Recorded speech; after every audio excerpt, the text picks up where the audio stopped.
feels like you're way ahead in the equities until you have that correction. Now, if you take that dry powder when the correction happens and buy at market lows. I was just telling the business this morning, keep your eye on TLT. There's going to be a golden opportunity to buy it here. Because once he puts wars in, they're going to cut those ratings. Well, they're already having a meeting with defense, the big defense contractors about how to replenish, because they're using missiles and stuff. They need to, ramp up production and replenish that supply. Let's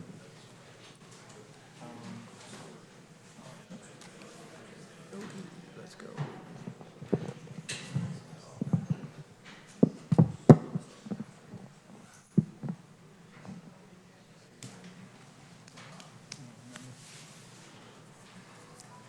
All set? Yeah. Is that David? I'm all set, yeah. Okay. I'd like to call the meeting to order. If you stand for a moment of silence and the Pledge of Allegiance.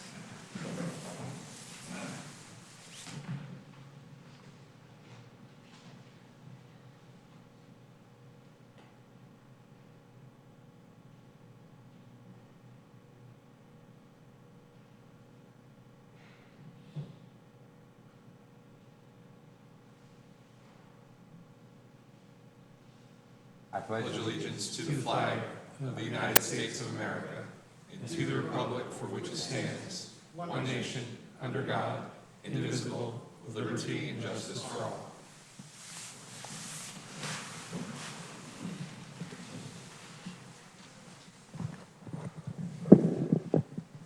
All right, could we have the roll call, please? Jamie Girardi. Here. Christopher Bull. Here. John Moody. Here. Matthew Muntz. Barry Potlitz. Here. Chris Williams. Here. Chairman Charles Gray. Here. And the proof of publication, please. The items were advertised in the Tampa Bay Times on January 21st, 2026, and February 18th, 2026, and by affidavit of certified mailings and site posters. Okay, thank you very much. I'd like to welcome everybody here today. We're the Planning Commission. We're appointed by the Board of County Commissioners, and we meet twice monthly. We serve as a local planning agency, and we hold public hearings to transmit to the Board of County Commissioners our recommendations on comprehensive plan amendments, land development code amendments, rezonings, and conditional use requests. Planning Commission is the final decision-making body for special exceptions, certain appeals, variance requests, certain alternative standard requests. However, final decisions may be appealed to the Board of County Commissioners. If anyone is in opposition to any comprehensive plan amendment, land development code amendment, rezoning, conditional use, or any item where the Planning Commission makes a recommendation to the County Commission, be important for you to attend the following Board of County Commission meeting. Those of you who are not familiar with the format of our meetings, it's divided up into 3 segments. First is continuances, the second is consent items, and the third is the regular items. We'll go through each one, and as we read them off, if there's something either on continuance or consent that you would like to have heard or you're here to discuss, please raise your hand and we'll pull it to discuss it.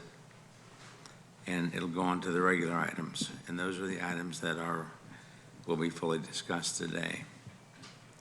The applicants will have 5 minutes to make a presentation, and the questioners will have 3 minutes each to come up and ask their questions or make their comments. And the applicant will have an opportunity to come back up and try to address those concerns. Has there anybody requested extra time? No. Okay. There's anybody on WebEx? Okay. So this is a reminder that if you have your cell phones with you, please check them, make sure they're on the silent position so we don't interrupt anybody that's speaking. And before we start the regular meeting, is there anyone here to speak on any item that is not on today's agenda? Mr. Chair? Yes. We have one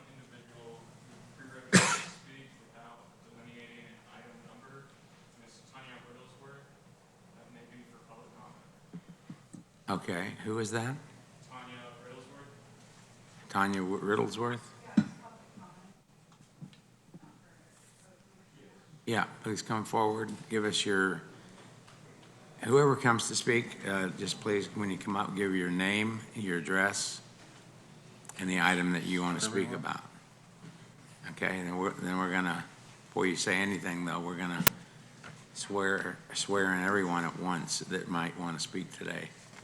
So for those of you who may want to make comment today publicly to be on the record, please stand, raise your right hand, and be sworn. You swear affirm the testimony you're about to give is the truth, so help you God. All right, thank you. So your name and address, please? Hi, my name is Tanya Riddlesworth. Address is 8734 McKendree Road. Some of you know me from coming here before with concerns about McKendree Road, and that's what I'm here for today. I also have a neighbor of mine who lives a few houses down, who's just here to also say the same things as me. But basically, we have immediate concerns for McKendree Road as well as future concerns for McKendree Road. I'm sure you guys all know McKendree Road is going to be connecting the major hospital, Johns Hopkins, on the south end with Double Branch on the north end. Already, we have a big hockey school on McKendree Road. We have the Pasco County Maintenance Facility on McKendree Road. These things didn't exist 10, 20 years ago. It used to be a very, private, somewhat road for the 30 or so homes on the road. It's become now a somewhat major thoroughfare and is just going to keep getting worse. I know the intention is to leave it dirt right now, pave it in the future, but I'd like to, really figure out a better plan for the safety of our children on these roads. With all this increased traffic, people that don't care because they're not living on the road and they drive really fast. We actually had an accident right in front of our house. I think it was 2 weeks ago. Someone just flying around the corner. So we have major concerns, and the concern right now that we can address immediately is with the traffic of the construction. They're not supposed to use the road, they do. Also, the maintenance facility, they're not supposed to use the road, they do. So what can we do to actually enforce this rule of them not supposed to use the road so that we can, A, keep our children safe, and B, cut down on the dust and all the other things that go along with that on a dirt road. Okay. We'll try to get you some answers for that. And if you want to speak while you're up, if you could give us your name and address, and I assume you want to speak on the same item. Yes, my name is Maria Martinez, and we live on 8945 McKendree. I also wanted to express that because I live also on a curve, right on a curve, we've had quite a few accidents where cars just go right into our property. And it's been on record because the police has been called. So there's record of that, and they actually had cars that flipped on our property. So it's also it's a safety issue. Mm-hmm. The high speeding, especially going to that hockey school. When they're having a game or whatever they're having, I think they also opened up a restaurant behind the school, the owner did. It's just so much traffic and the speeding. I don't know, they're in a hurry to get in and not be late, the kids dropping off and picking up the kids. And it's a couple of times a week. It's not just once a week or on the weekends. Okay, Okay? thank you. Can I ask you a question? Is the road paved to the hockey school? Yes, from 52 all the way up to right after the hockey. It got paved up to the facility. So is the issue south of where it's paved, or is it north of where it's paved? South. So your concern is traffic is coming from the south to the hockey school? Yeah, they don't choose to go around. You need to just speak into the microphone if you're going to speak, because we're going to get it on the record. Yeah, they don't choose to go around. If someone lives south of there, they're going to take McKendree Road going north to get to the school. And we see it. I mean, you'll see a huge line when the school gets let out of people heading south and coming out. They certainly don't choose to go north, maybe if you live north. Okay. Also wanted to bring up that also there's school buses that go through there, at least 2 of them.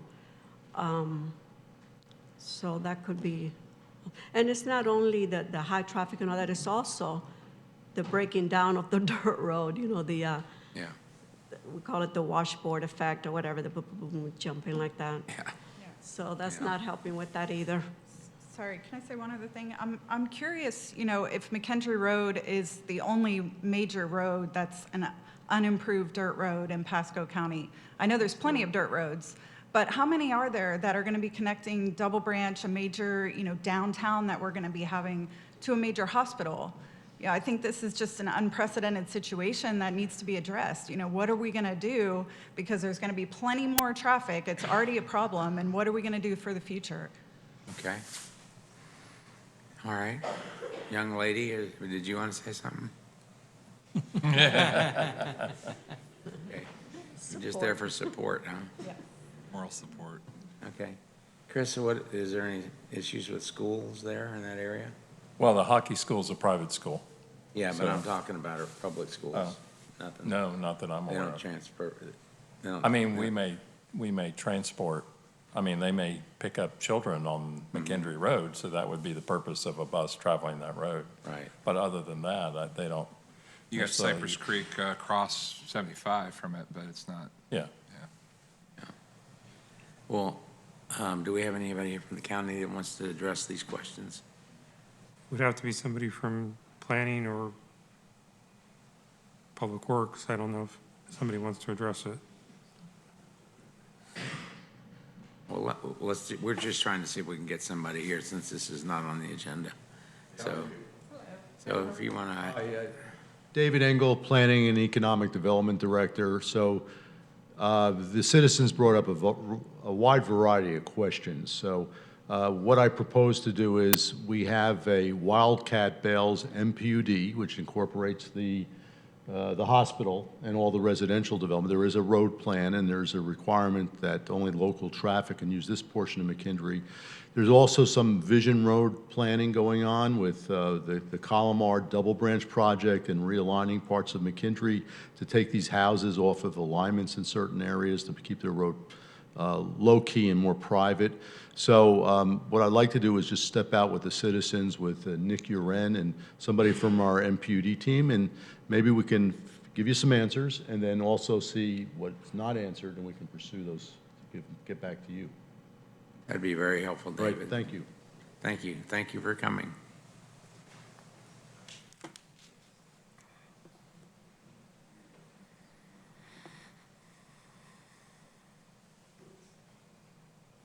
Okay, anybody else here to speak? Chair, no other individuals pre-registered to speak for public comment. Okay. All right, so let's start the agenda then.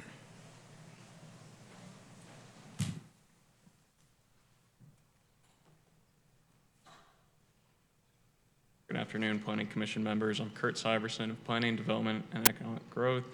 On our continuance agenda today, item PC1 is PDE 26 CU 10, a conditional use in the name of Vildesta, a conditional use for a short-term rental in an MF1 multiple family medium density district in southeast Pasco County, approximately 160 feet east of the intersection of Saddlebrook Way and Vildesta Court. This is coming with a request to continue the item to the April 9th, 2026 Planning Commission meeting at 1:30 p.m. in Dade City. All right, is there anyone here to object, or is the applicant present? Is the applicant present? Anyone here to object? Okay. I think, Mr. Chair, item PC9 is on our regular agenda. However, the applicant has requested a continuance to the April 9th Planning Commission meeting. I'm asking that we move PC9 from the regular agenda to the continuance agenda. okay.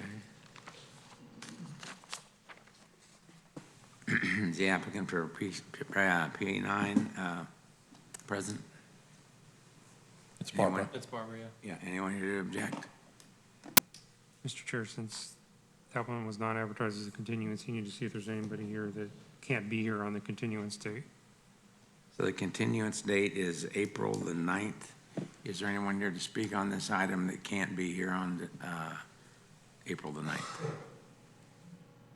You'd have an opportunity to speak today if you don't. Okay, I don't see anyone. So those are the only two continuance items. Yes, sir. Do you, Okay. David, would you like me to read in item PC9? You don't need to. Okay, so do we have a motion? Move to continue PC1 and PC9 to April 9th, Dade City. Second. Okay, we have a motion and a second. Further discussion? All in favor of the motion signify by saying aye. Aye. Opposed, like sign. All right, very good. Moving to our consent agenda, item PC2 is PDE 267896, a zoning amendment in the name of RZ-7896 Drift 11939 MS LLC. Change in zoning from an AR agricultural residential district and a C2 general commercial district to a C2 general commercial district in central Pasco County, southwest corner of the intersection of MS Cemetery Road and Wardner Road, containing approximately 5.59 acres. This is coming with the recommendation of approval to the Board of County Commissioners of the requested zoning amendment. All right, is the applicant present?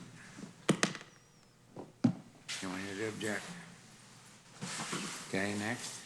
Item PC3 is PDE 267910, a zoning amendment in the name of Ronald W. Ripple and Donald W. Ripple, the Ripple Project, a change in zoning from an AC agricultural district to an AR5 agricultural residential district located in northeast Pasco County, approximately 2,200 feet south of Blanton Road and west of Packing House Road, containing approximately 12.72 acres.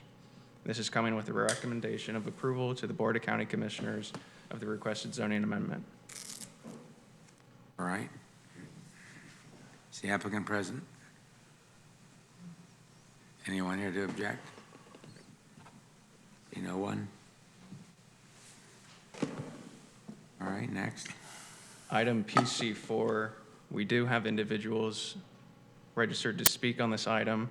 Item PC4 is also a companion item of items PC7 and PC8, all of which have individuals registered to speak. We ask that these three items are moved to the regular agenda for one presentation.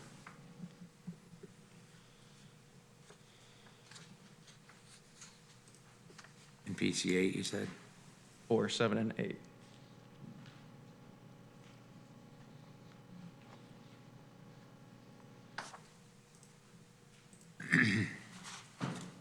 Okay, is the applicant present? Anyone here to object? Well, it sounds like there is people here to object. Yeah.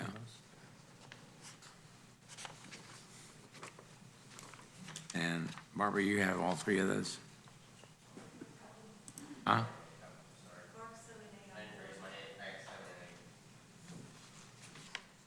Slow on the draw today.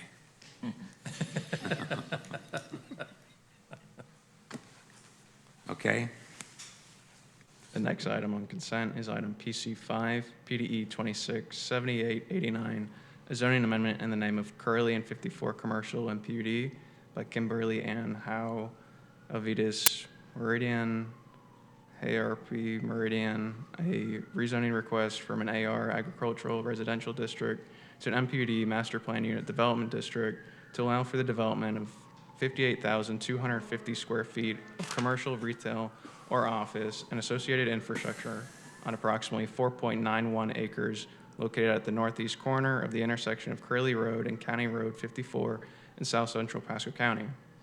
This is coming with a recommendation of approval to the Board of County Commissioners of the proposed zoning amendment request with conditions. okay, is the applicant present here? Anyone here to object? Okay, The next item is item PC6, PDE 260026. You will be sitting as the local planning agency for a comprehensive plan amendment, CPAS 25(14), Bellamy Brothers Boulevard at SR 52 property, providing for a comprehensive plan amendment to the future land use maps 2-15 and sheet 13, changing from IL, industrial light, to COM, commercial, on approximately 1.51 acres of real property located on the southeast corner of the intersection of State Road 52 and Bellamy Brothers Boulevard. This is coming with the recommendation that you find the proposed amendment consistent with the comprehensive plan and recommend approval to the Board of County Commissioners. All right, the applicant present? Anyone here to object? Okay.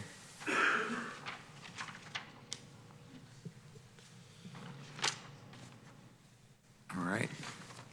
So do I have a motion on the consent items? Move to approve the consent agenda consisting of items PC2, PC3, PC5, and PC6. Second. Have a motion and a second, I believe. And any further discussion on the motion? If not, all in favor signify by saying aye. Aye. Opposed, like sign. Okay. Good there. Ready to move on? Beginning on the regular agenda is item PC4. This is PDE 267872, a zoning amendment in the name of Kenton Road Commercial MPUD to be presented by staff.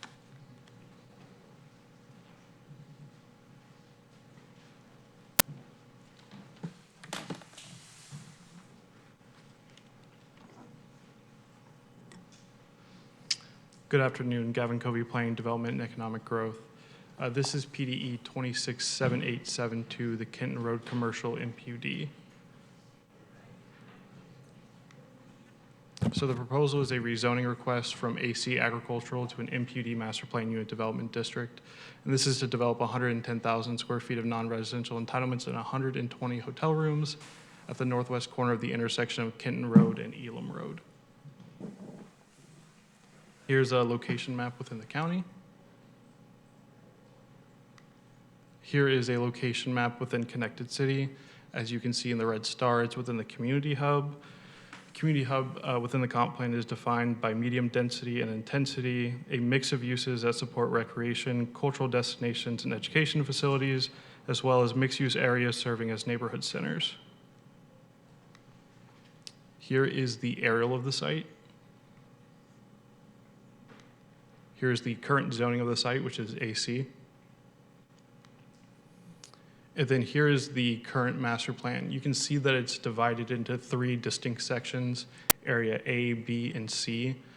All these areas allow for commercial and retail development with a couple of special provisions within area A on the left-hand side and then area B within the center. Area A is contains an additional self-storage facility use that also contains architectural renderings that are required to be submitted prior to site plan and follow section 1100 for the self-storage facility requirements, as well as 5,000 square feet of vertical integrated uses as well on the bottom floor for the self-storage facility. And then on parcels, or in areas B and C, which are the parcels in the middle and to the right, we have designed some non-residential form standards to put all the non-residential uses onto a social gathering space. An example of what we wanted to see here is similar to the hub at Bexley or Lexington Oaks, where you have a center park space with commercial fronting onto that. So it was a little bit better informed than a standard commercial strip plaza. Here's the context map for you. You can see the subject site in orange and the surrounding MPUDs with the Prilly, Ellis, and Epperson MPUDs. You can also see that I've highlighted the missing Kenton segment. This segment, the developer has agreed to construct from Elam, a Kenton from Elam down to Overpass, inclusive of intersection improvements and signalization for cash reimbursement. And they're required to submit a development agreement within 180 days to get those terms and conditions figured out for the reimbursement. They do have 2 LDC variations that they're requesting, one from section 522.9 R5, table 522.9 R-3. And this is to reduce the parking ratio for self-storage facilities from 1 parking space per 300 square feet of office, plus 1 space per 1,000 square feet of storage area, to a maximum of 5 spaces. What we found was that the connected city parking standards were asking for more parking than what the standard county parking ratio was, so we just deferred to the standard parking ratio. And then section 805.6D, to convey wetland areas to a community development, to not convey wetland areas to a community development district for maintenance or property owners association if the parcel remains under single ownership. We expect, again, this parcel to remain under single ownership, and they'll be the maintenance entity for all the wetlands and common areas. So this is coming with a recommendation of approval to the Board of County Commissioners of the proposed zoning amendment request with conditions. Okay. Thank you. Any questions? No? Okay, thank you very much. If you would like, I can also do the other DAs that are in this area that are also building Kenton Road for the applicant, or I can get out of the way if you'd like. Is it the same applicant? Different applicant. Clark is the one representing the 2 DAs, and Barbara is representing this project. Okay. I'm not really comfortable with you opening up public hearings on both unless the applicants agree to that, because it's 2 different applicants. So I don't. Okay. It's the way he is, you know? Yep. Doesn't play nicely in the sandbox. Barbara Wilhite, 6327 Grand Boulevard, for the applicant. I did put together a PowerPoint because I really wanted to show you all and any of the public that's interested the amount of work that we did, because it is in Connected City and it is in the community hub. I think the client's been counting. This is like 15th meeting. We met with commissioners twice to get their input, met with staff a bunch of times, and so we've done a lot of work on it, so I wanted to show you kind of what we've come up with to expand on what Gavin presented. We've got design enhancement, transportation enhancements. We go through and tell you about the community hub vision and consistency with the comp plan. I won't bore you with all that detail unless needed. We have our Barbara, want I just clarify, are you representing 4 and 8? I'm just number 4. Just number 4. Okay. Mr. Hobby, the separate Gotcha. guy over there, wants to do his Gotcha. own. We've not opened up the public hearing on number 7 or 8 yet. Yeah, Right. okay. And the reason make why staff sure. wants to present that to you is staff just wants to give you the full picture Yeah. of what's going on in this area. Because we actually have, just like I said, we did a lot of planning work on this. The fact that we have transportation improvements to answer that question, what's going on with the roads, is pretty cool. Because a lot of times we have the answer of our analysis showed this, we're going to do this turn lane, but this one actually has a picture of what's going to happen to Kenton, both north of this, including adjacent, as well as south of this project. What we did here is we broke ourselves into 3 areas of development, trying to figure out how to put forth restrictions on form when you don't have any users. It's kind of fun. So you can't do a concept plan because you don't have the users yet, but you want to really have have a good feeling of what the form's going to be, especially because this is in community hub and the social gathering area is important to the community hub portion of the connected city. So we agreed to some interesting things in areas C and B.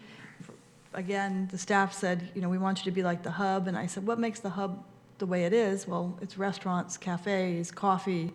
So we said for the first 2 years in these 2 areas, we'll limit ourselves. We can't develop anything else other than restaurants and cafes and bars and fast casual uses for both C and B. We said no drive-throughs. Freestanding drive-throughs are prohibited. Again, we're trying to make this a place for a community hub, for the community there.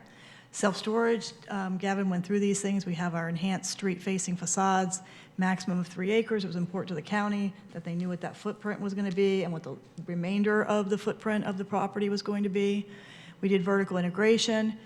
You've heard about the social gathering area a couple times.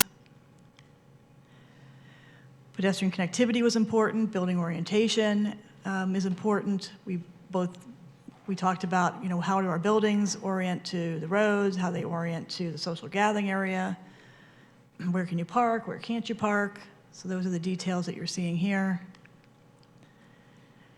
Transportation enhancements, obviously staff is going to explain to you and Mr. Hobby regarding their items on 7 and 8. But from our perspective, if you look at our conditions, Kenton Road from Elon North to our access on Kenton has to be improved by us or others prior to us building.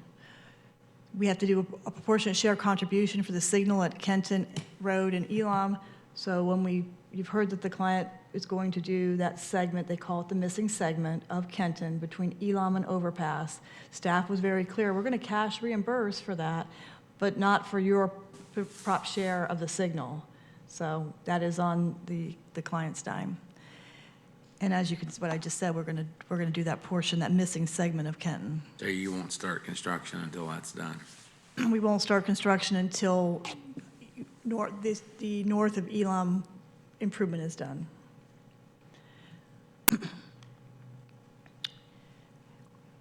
How we align with the community vision, because I know this has been important to Planning Commission to make sure that we're actually paying attention to Connected City and that staff is doing it, and we did the same thing.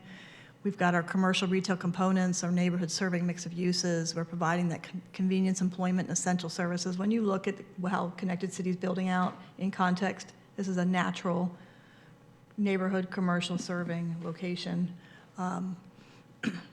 But we also wanted to make sure it was something special.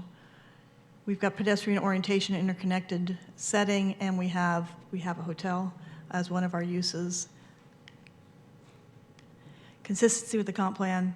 I could read all that to you, but I think you'd throw me out the door if I did all that. But just wanted to just show you the attention to detail and making sure that we looked at every one of those policies. And again, just going through the highlights, we have our hotel, office, retail, commercial. We do have storage because it's needed, and there's a lot of rooftops, but we were very careful about doing vertical integration and doing how it looks so that it fits as opposed to being the only thing we do. It's actually more about the vertical integration and more secondary about the fact that we're also actually able to accomplish storage, which is going to be needed for all those rooftops, and the attention to our social gathering area. Thank you. Very good. Any questions from up here? Nothing? Okay. All right, public comment? The first individual signed up to speak on item PC4 is Mr. Phil S.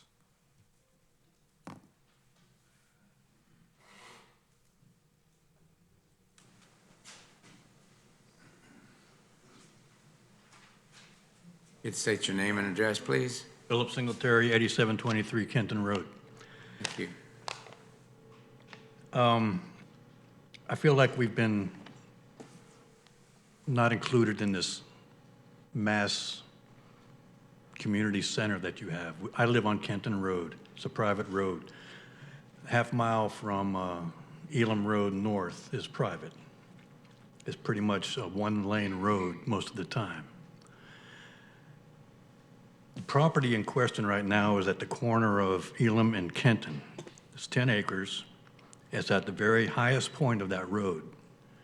During the rainy season, hurricanes, it's a dirt road. It washes out. Typical. The neighbors on the road, we all pitch in and we fix the road. It's fine. You put in 10 acres of concrete, asphalt, more cars, more runoff, more water. It's just going to devastate everybody that lives down the road. As for the hotel, they're saying that it's for the new hospital. Across the interstate from the new hospital, there's a community thing going on. There's supposed to be a hotel going up in there, within walking distance to the hospital. They have hotels down on Old Pasco Road. They're building hotels on 52. They're building new self-contained areas, storage facilities on 52. They have multiple ones on 54. Why we need another one, I don't know. It's my concern that this is just the beginning, because when we talk about Aprelli later, my issues are going to be the same. You guys are going to raise the elevation of this property, and the water has to go somewhere. and it's going to end up probably in our front yards, washing out our roads. We just like to be a part of the plan. We act like we're just not being, everything in your plan consists of new development and new people coming in. What about the people that have been here for 50 years? Where do they stand? That's my question. Thank you. Are you saying that the developer has refused to meet with you about the development? Oh, they're fine to talk. That's all they do is talk. We're supposed to have access to parks, you know, all the things that we have, or they have. I mean, this hotel that you're going to put up at the corner, are we going to have access to their pool? No. Do we have access to their playgrounds in Epperson and Cannon Ranch? No. This is all private. There's no community here. So the people that have been here a long time, we're just getting tired of being squeezed. Pretty much it. Thank you. Okay, thank you. Who's next to speak? Chair, the next individual is Michael P. Michael who? P. The Parks guy. The Parks guy. Hey, Michael Poltorek, 9152 Kenton Road, Wesley Chapel, Florida, 33545. So I brought the original transportation master plans because what I wanted to point out was these roads we're talking about aren't even listed to be done in the 2030 plan. The next one's coming up. And we've already approved, it's gone out of here to the county commission. We've already approved all of the developments in this area that are on the 2040 plan. So I'm glad that the missing road that was an issue 5-6 years ago when we met each other is being addressed. It absolutely needs a signal there. So I'm happy that's happening. The problem is this is the community hub. And I keep hearing two words, parks and staff. Well, parks, everything has been rezoned. There is no district park. There is no large community parks. It's been flushed down the toilet. All of the impact fees from this entire area, Epperson, Murata, everything in between, was moved out to Pasadena. That park's not going to be what was promised, and it's 10 miles away from these residents. We still don't have the community district park penciled in. The other issue is a self-storage unit. In the fine details in the application, it also says on the first floor that it will have 30-foot wide by 60-foot deep storage units. Well, that sounds like a roundabout for people to run businesses out of. The community hub is not meant for people to move their sprinkler companies or move their businesses into, because storage units and hotels have their defined area in the connected city for those developments.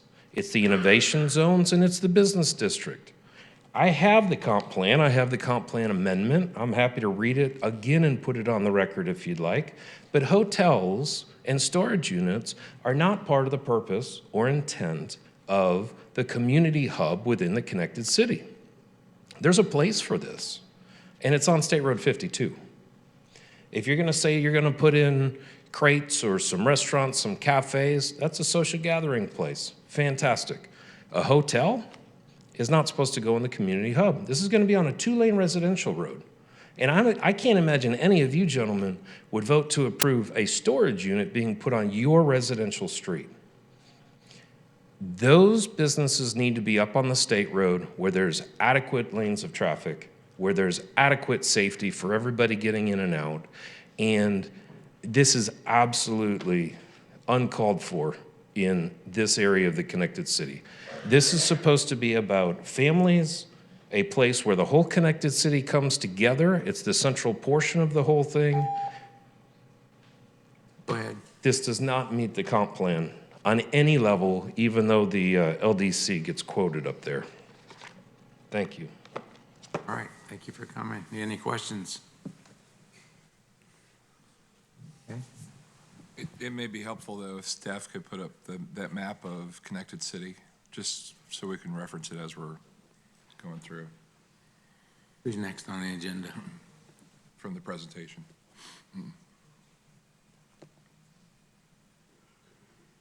Who's next? Mr. Chair, the next individual is Miss Michelle B.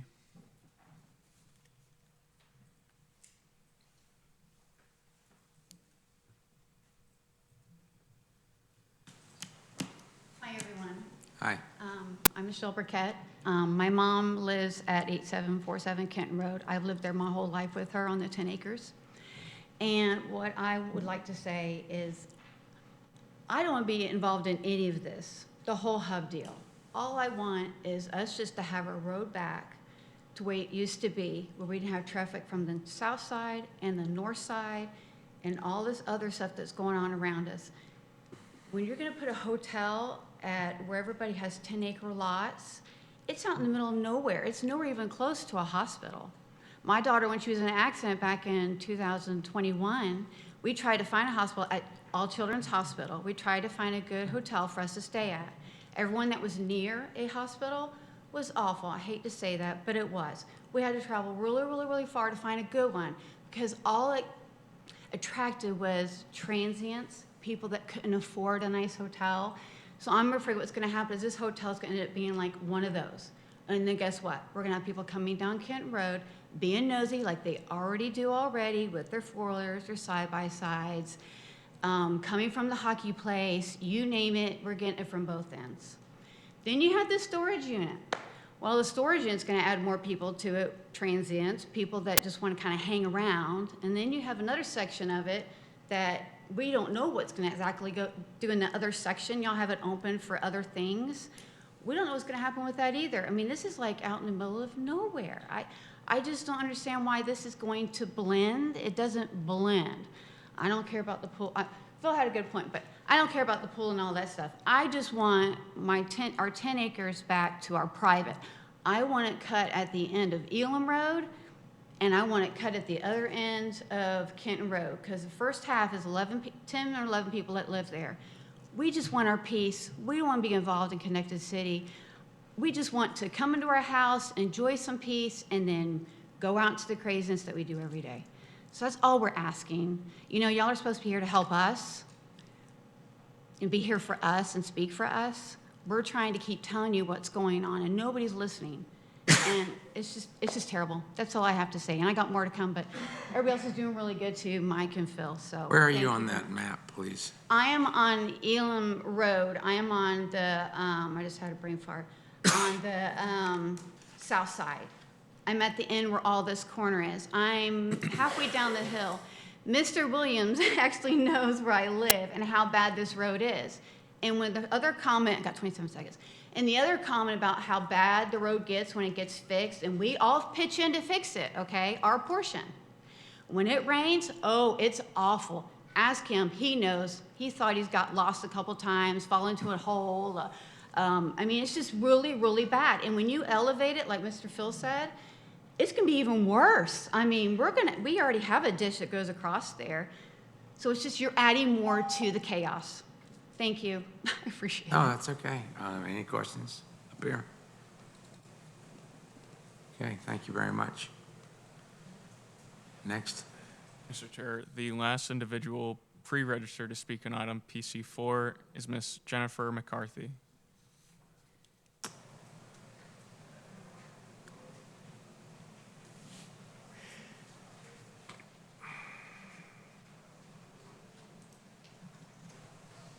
Just have your name, Jennifer, and address, please.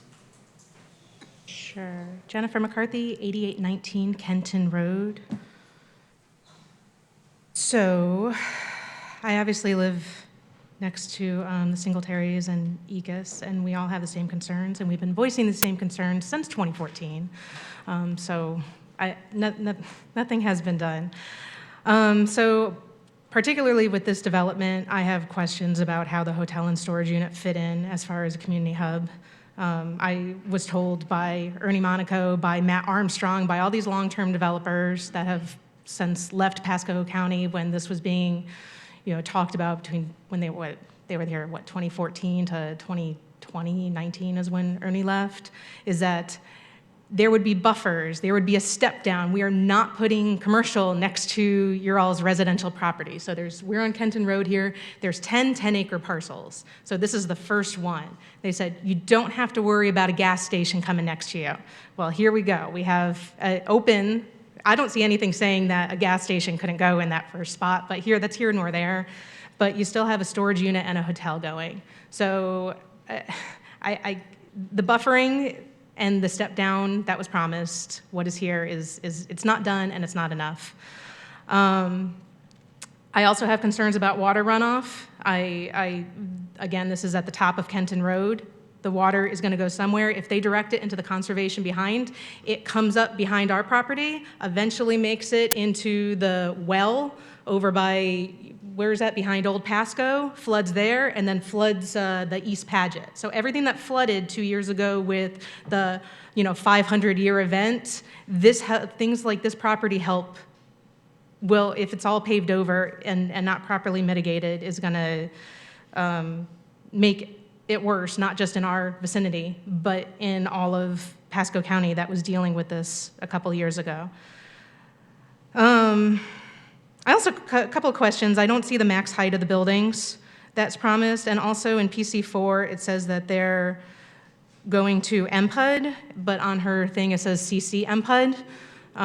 So I do think that that's different. And last, or not last, but until my time runs out here, the sign was put up, and then 2 weeks before the original meeting on February 5th, and I'm sure it was advertised in the newspaper.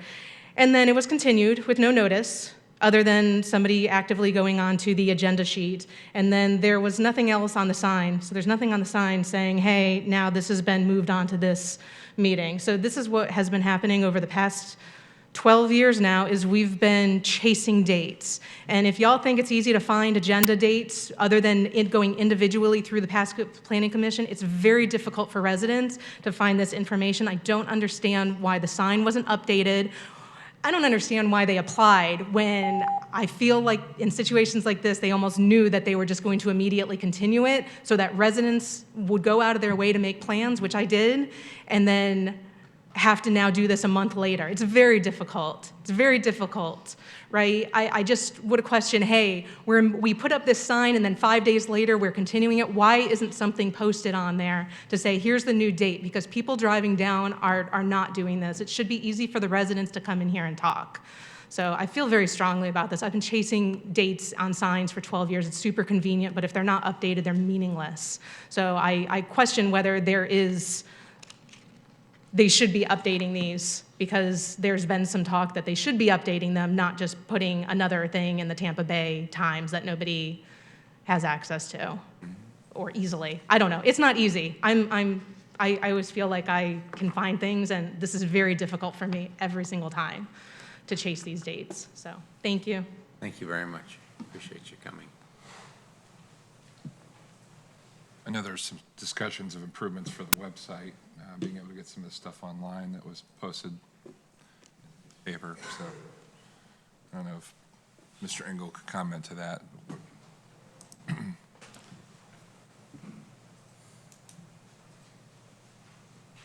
a long walk to tell you I can't know. comment, but we do have a procedure. Patty handles our advertising, and I'm not the subject matter expert. Amy, could you maybe come up here and ask some questions about sign posting, what the procedure is? Well, not just that. I know that we've had some discussion at these hearings in the past about some additional improvements that this staff was looking to implement to be able to provide notice online, through either social media or through website postings, things like that. Correct, yes. So we are working on updating the development review manual to make sure it's clear on how to process and post signage, and we will be adding a conditional or a continuance request, as part of that portion of the development review manual. We're just working on updating that right now on various elements of that document. Right, and But there was the questions about when we intend to move from newspaper advertisements to website advertisements. the column. Or at least in addition Right. to. So column is currently under review through the legal provisions. Terry can speak to that a little bit more. Bail you out. Just to be more clear, Nectarios Pitos, Planning Development Economic Growth. So Column is a vendor that the county is working with to post our public hearing notices online. Right now where it stands as the preliminary contract is with the Column attorneys, currently under review by them. We're hoping to see that pretty soon. We keep pestering them week by week, month to month, and we're sort of at the mercy of Column getting back to us before we can look at the changes that they want to make, if they want to make any, and send it forward to our purchasing department and then to the county attorney's office. So how come not on the county's website? I'm sorry? Why not on the county's website? It will be a component of the county website, right? That is the goal, is to move all of the newspaper advertisements to the county's website. Not understanding why you need an outside vendor to do that, but I'll let Mr. Pitos explain that, 'cause Is it germane to the subject? There's significant logistics involved associated with identifying the dates for projects and how to move forward with them and the juggling of that. Part of the rationale for going to an outside vendor is so that the developers can interact directly through that platform that they provide to us and make their postings accordingly without necessarily having county staff be middlemen. Okay.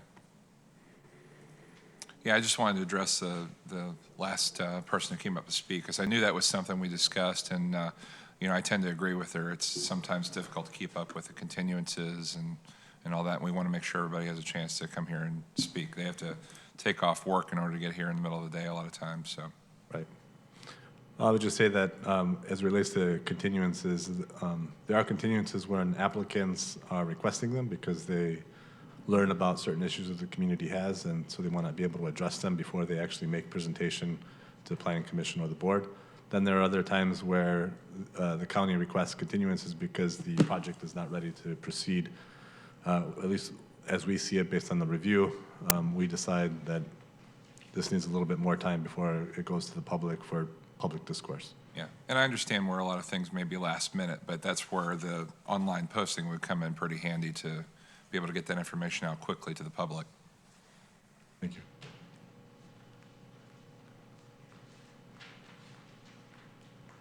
All right. Anybody else on our list? No, Mr. Chair. Is there anybody that would like to speak to this that hasn't had an opportunity? Okay. Don't see anyone. Barbara, you want to address those questions, concerns?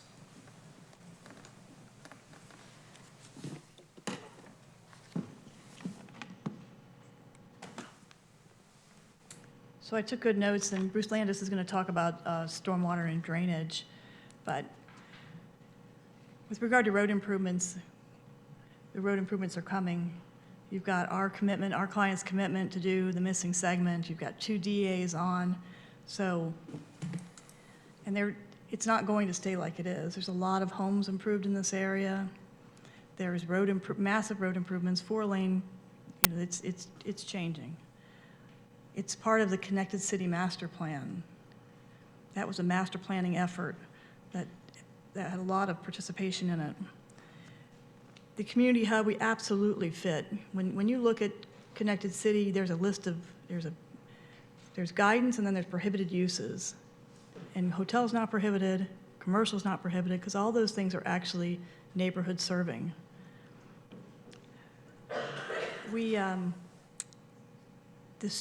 I'm not sure the confusion about storage. It's storage with first floor retail, and we were trying to make sure we were very specific to make sure that we actually achieve the first floor retail.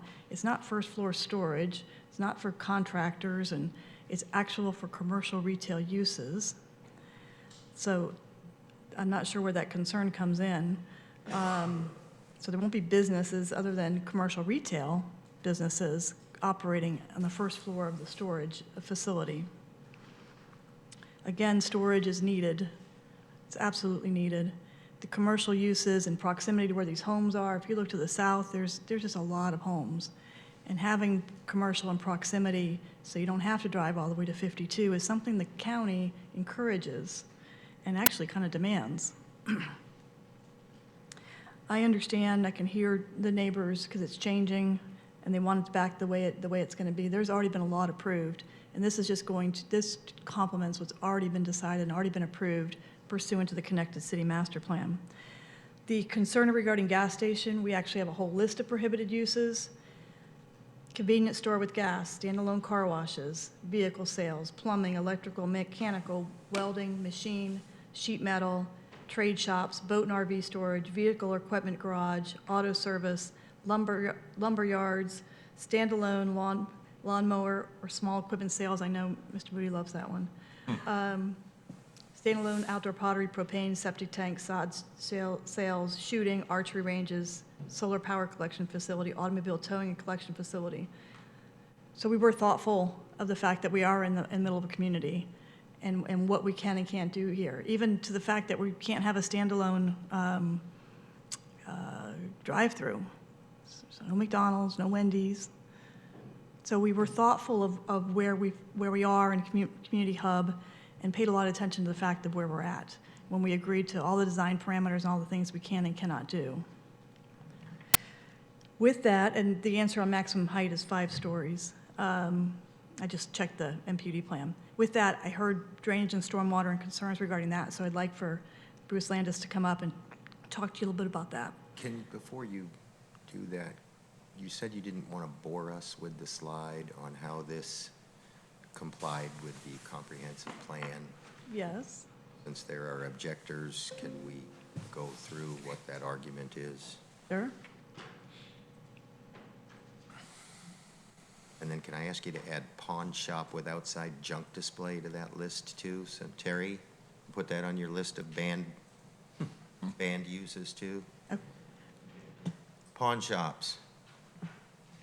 You know, we seem Mr. to have Sachi, we seem to have a problem with okay? all the seem to have a problem with all the lawnmower shops, but yet every day on my way to work I pass 20 pawn shops with nothing but junk bicycles, junk lawnmowers, junk pressure washers. My clients are agreeing to add that to the prohibited list. We're But then in you get the guy agreement. dancing with the sign in the front, you know? It's- I know, that's on the illegal boat dealership on 52 too. The code enforcement doesn't want to deal with. You can see these policies incorporate the location of public spaces, pedestrian bicycle networks to create safe and convenient access, encourage a mix of land uses, look at building and site design, public elements that frame and activate the streets and the public spaces. Our social gathering area is exactly that. Provide mixed-use areas within all connected city special planning areas. So that's something that you'll see when you look at the comp plan. You'll see that there's prohibited uses, and then there's specific that they're encouraged to have mixed use, have a mixture of uses. And that's exactly what we're doing for Community Hub, is we're adding the locally serving commercial, because that's something that Community Hub doesn't have to date, what's been approved to date. Co-location of uses that we're complementing each other. We've spent a lot of time on that by the fact that all the things that we can't do. Encourage and beneficial use of a mix of uses that's compatible in form and character to the surrounding neighborhoods or the immediate context. You can't look, because this is connected city, you have to look at what it's approved for and what's already been approved. We actually are fitting into the connected city future as opposed to connected city, how it looks today. And I know that's hard because the area is changing. Allow business and employment opportunities in all connected city special planning area zones. Build a built environment that optimizes the opportunities for walking and building. Well, we're doing walking, biking, and gathering through the way that we're laying out our non-residential uses. Create authentic social gathering spaces integrated into neighborhoods and employment areas.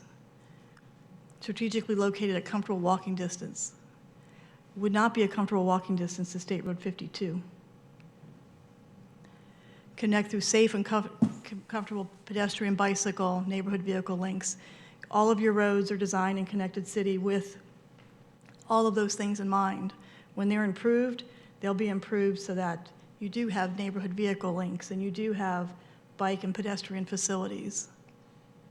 Develop mixed-use areas that employ a combination of land use and design strategies that create a vibrant, attractive destinations to provide a variety of social gathering spaces. We have done that here. We spent a lot of time doing that, actually. Land Development Code shall mandate with all Connected City redevelopment efforts the need to locate complementary uses in close proximity to each other to provide walking, biking, neighborhood vehicles, and transit opportunities. We are absolutely located in the perfect location to provide that for the communities that are being built around. Is there any kind of graphic or rendering that shows what the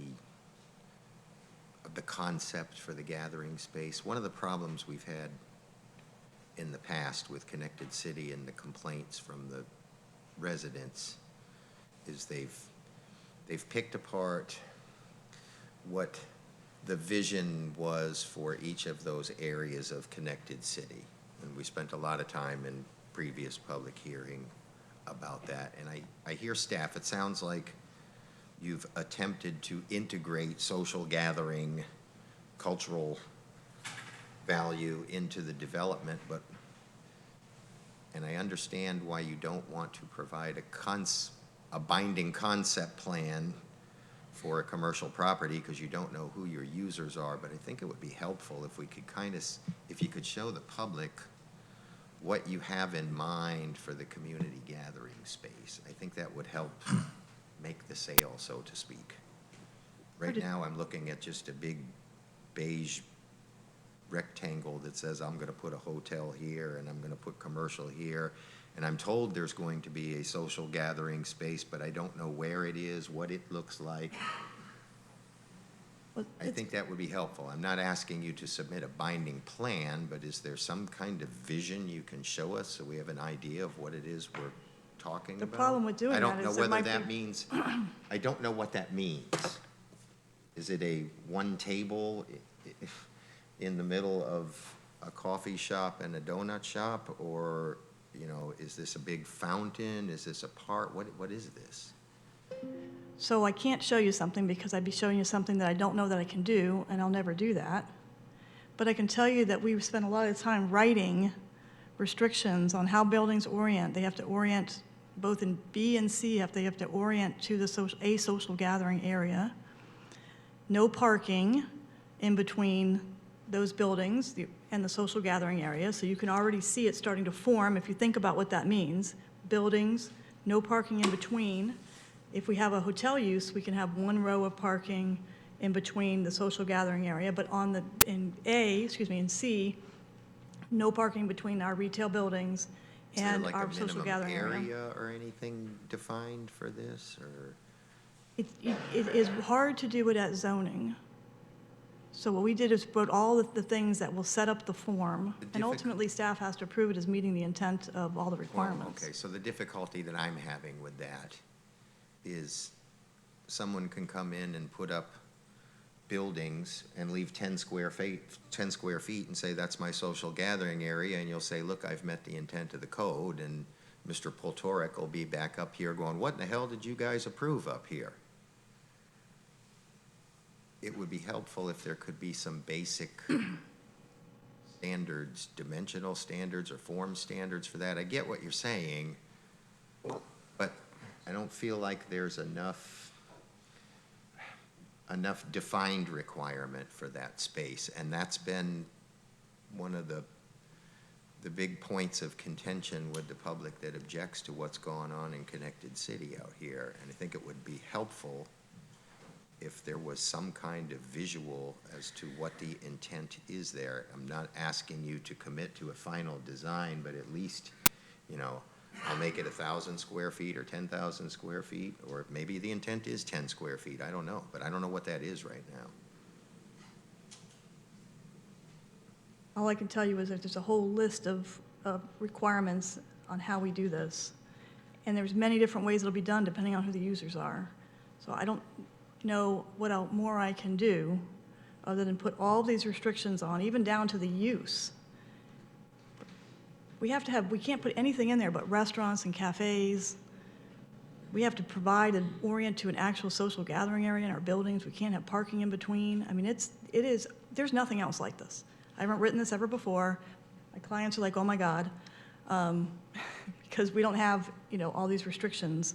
But the conditions are pretty robust, but you just can't put forth a concept plan of something that we don't know we're going to do, because there's a million different configurations depending on who the users are. Okay. And ultimately, it'll be up to the staff to say whether we've met the social gathering area requirements of the comprehensive plan. We have to be consistent with the comprehensive plan through every phase, whether it's zoning. I don't mean to sound argumentative to you or to your client, but you're telling us we need to rely on the staff to enforce those provisions when we've had testimony for hours from the public about how the entire design of this community hub area doesn't even meet the stated intent in the Connected City master plan. Well, my project does. All I'm saying, it would be a lot easier to make the decision if there was some visual attached to that. And we talked about that. We talked about it with staff.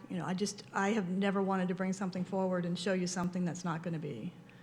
So, and neighbors get noticed when plans are done, signs go up, properties noticed when our plans come in. They have every opportunity to participate then.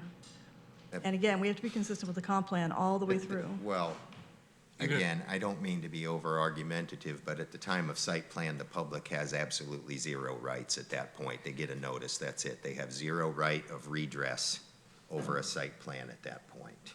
But make sure that these conditions are Their complied with. redress is here at the zoning. Yeah, even if it was an exhibit that was added to the Connected City documentation, saying, here's a few examples of what a common area would be, or, even if it's not something that's binding, at least if there's some concepts that we can say, it's at least this many square feet, it has these kind of features, that sort of thing. So that's, again, more directed at staff than you guys. I understand what you're working A with. social gathering space is just a very nebulous term. Again, it could be a 10-square-foot area of grass for your dog to pee on. Table, yeah. Well, the code spells out what you have to do for a social gathering. You got to remember, this Connected City has been implemented in the code. So we're following the code, exceeding the code. But there's actually a land development code for this area. So there's all the details are in that land development code, because there's a Connected City land development code. But so I just need to know what you all want to do, because I don't have any examples because I don't have any users. Well, is there something in the code that illustrates what this is supposed to look like? Staff? How does the staff decide on what's a social gathering space? Or what constitutes that?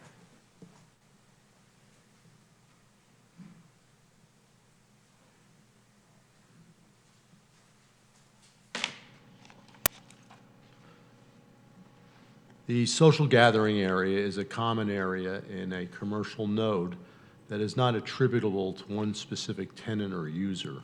So it's an area that is available to the public for mixed gatherings without being associated to a specific business. And it's usually central or into the commercial pod. Way to nail it down.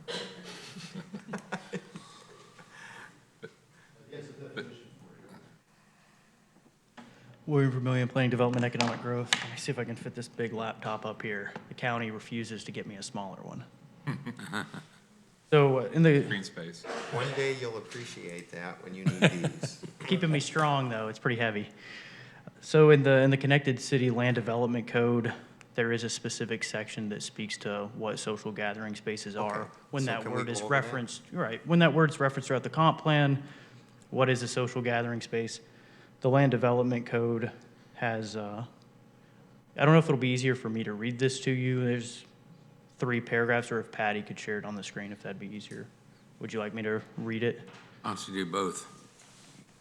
I'll begin to read as Patty pulls it up. Yeah, that's good.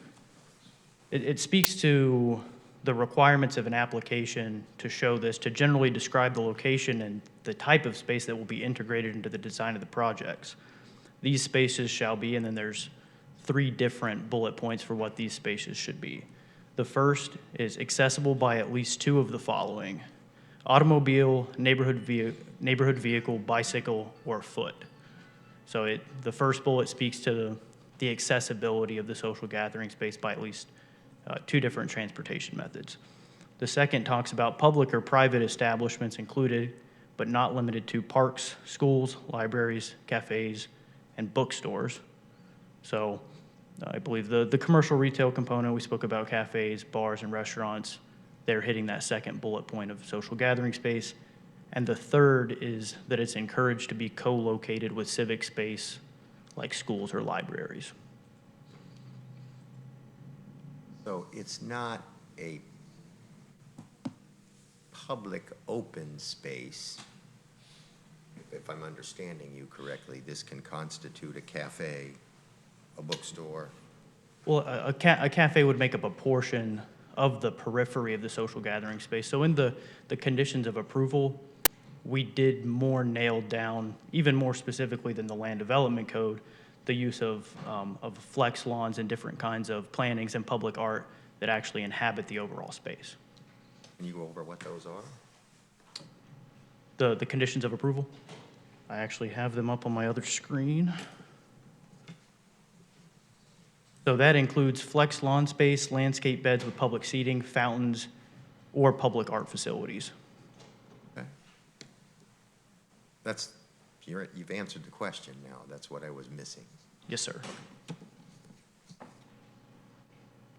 Can you speak to, you may not know the answer to this question, but something else we've discussed when we've discussed connected city projects is, as these projects start to infill into connected city, we were discussing kind of having a overview of some of the things that have been approved in order to try to get an idea of what is truly cohesive with other projects that have been approved nearby.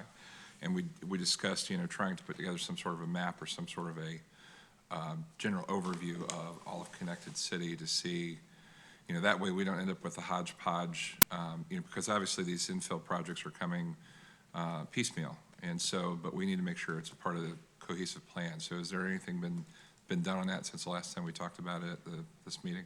Yes, sir. So the first portion of what staff did in addressing that that concern was we first looked at, I believe that the first question asked of us both by the Planning Commission and the Board of County Commissioners was getting to the bottom of the single-family entitlement discussion, especially as it pertained to land use within connected city. So the first step that staff did was through GIS, we tracked the amount of single-family entitlements that had been issued, the amount that had been built, and the allowable developable acreage left to fit the amount of entitlements that had been entitled but hadn't been used by a builder yet, to see if there was enough developable acreage with the amount of entitlements to build out those single-family units. So we got to the bottom of that, and I believe it was last year, Metro and myself and PDE, we gave those findings to the Board of County Commissioners, finding there is in fact single-family entitlements that weren't used by some of the larger land groups that had grabbed up those entitlements, and that could ostensibly be used in other portions of connected city where single-family land use pattern may be more acceptable. So that was our first step, and that was the more extensive step of the plan. We have been gathering information for a map as it pertains to the industrial and employment center entitlements, especially as it pertained to our most recent modification to Pasco Town Center. Even though not a part of connected city opted in, it is still a large portion of connected city and does still serve the connected city land use that was allocated for that area. In fact, it exceeds that amount.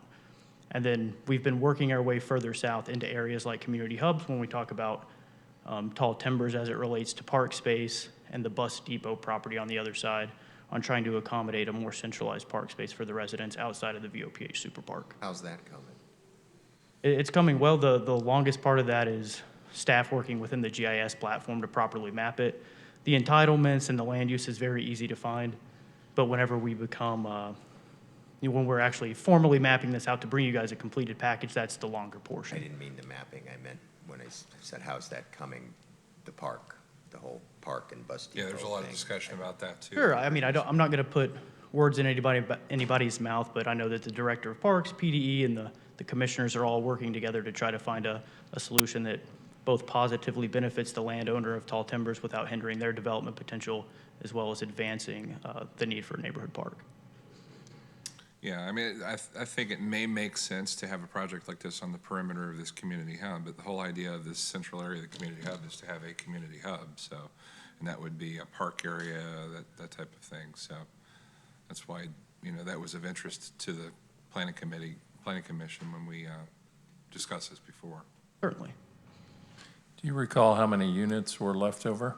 Because I recall that they were all used, but I just want to check on how many entitlements were left. This is a tough quiz for me, Okay. remembering the number off the top of my head. It was a substantial amount. It wasn't 103 units. It was more north, getting towards the 1,000. The issue is the amount of developable acreage left for those entitlements. It's a little bit harder to fit those in, right? So those larger projects like Epperson and Murata, typically projects tend to over-entitle themselves, and by the time they lay out stormwater and do all their final engineering of the roads, they end up with an excess of these entitlements. And that was part of that first study that we found, was the excess of those entitlements. I'd be very curious to see what that information is, if you can provide that. I believe to me at Mr. some Covey's point. Okay. diligently trying to pull All up right. that study for me, and I'm doing a good job at stalling. But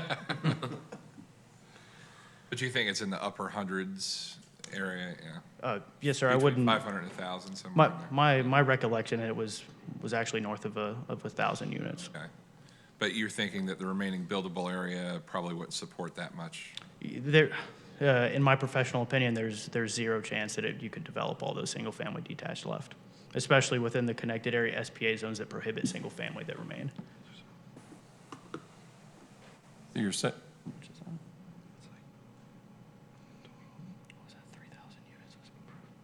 So about 45% of the 3,100 single-family detached are actually left.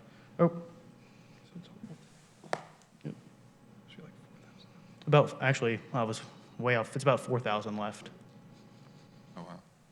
4,000 single-family detached or multifamily? That's just single-family detached. That were not used, I thought they entitled but were. not used. I thought they were all entitled and used up. Well, so the confusion came from entitling them doesn't necessarily use them up.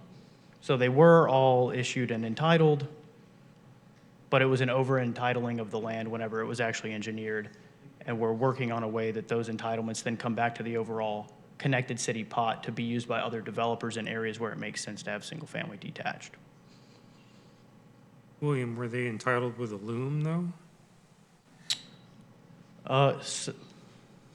I can't remember every single MPUD, but by and large, a lot of MPUDs have a loom. That's why we've been If working they had a on- loom, are you confident that they won't exchange those units for multifamily or commercial? They could, and even then, with the 4,000 units, there still would certainly be an excess of single-family detached, even after you use the loom with the developable acreage left within those MPUDs. Because my concern is with 4,000 single-family detached units left, that's a significant number of students. So that impacts my, what I need to provide capacity for in the future. And I was thinking I had sufficient already. So that's a game changer if that's the case. Well, certainly to David's point, when you factor in the loom and the developable acreage left, I don't really think that you're going to be left with a very high delta between the difference in what you've planned in, what's built on the ground, and that portion of 4,000 that's left. Most likely, you're probably going to be dealing with more townhomes and multifamily as the development pattern within the SPA zones that's left. A lot of the north and south innovation zones have already been developed, which is the predominant single-family land use area within Connected City.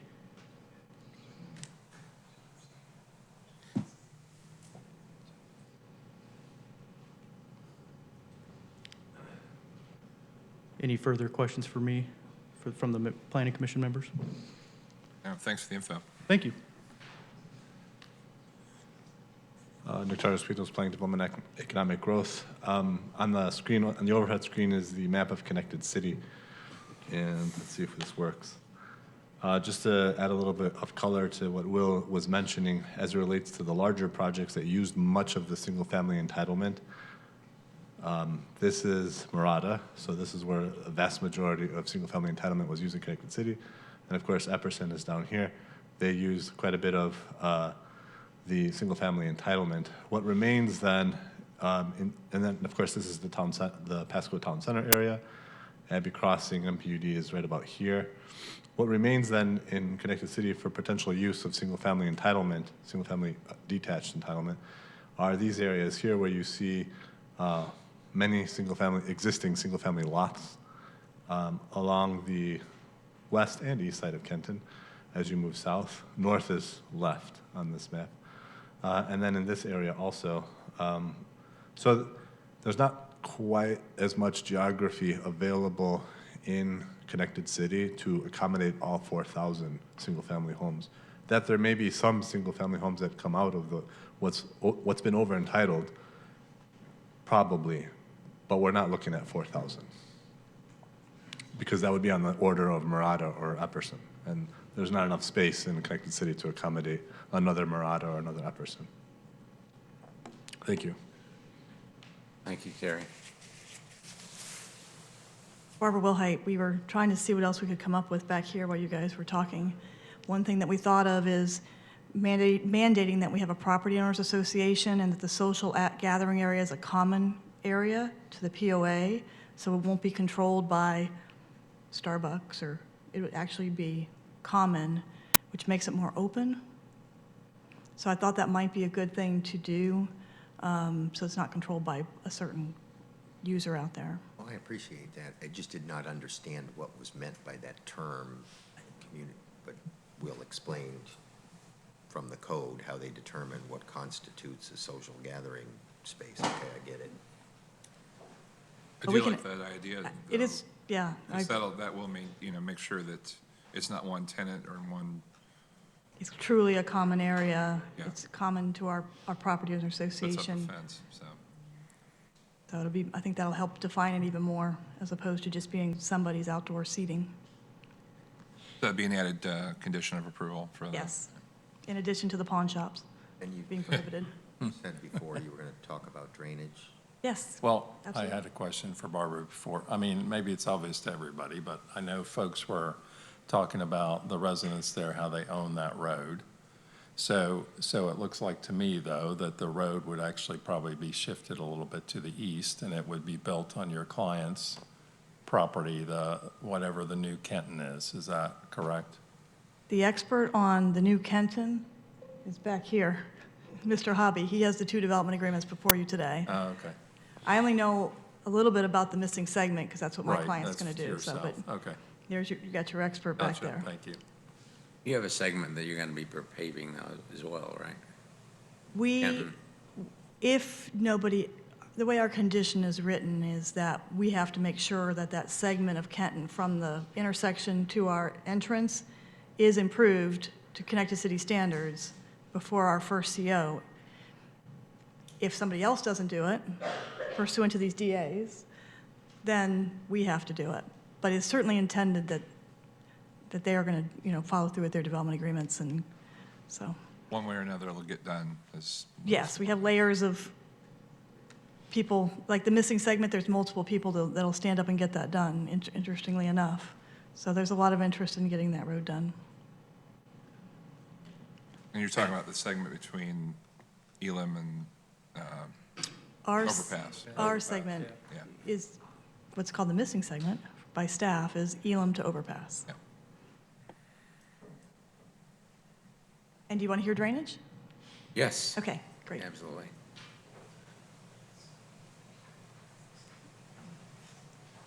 Thank you, Barbara. Good afternoon, Commissioners. For the record, my name is Bruce Landis with Landis Evans and Partners, 3810 Northdale Boulevard, Tampa, Florida.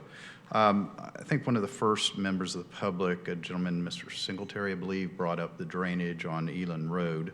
I'm not familiar with those particular issues on the road drainage itself, but I can tell you our property drains to the northwest, so northwest away from Eland Road. So if in your packages you look in the, I think it's the 4th sheet of our CCMPUD plan, we have the topo there, and you can see for yourself on the topo that we drain away from that road. So our development would not be contributing to additional flow from that.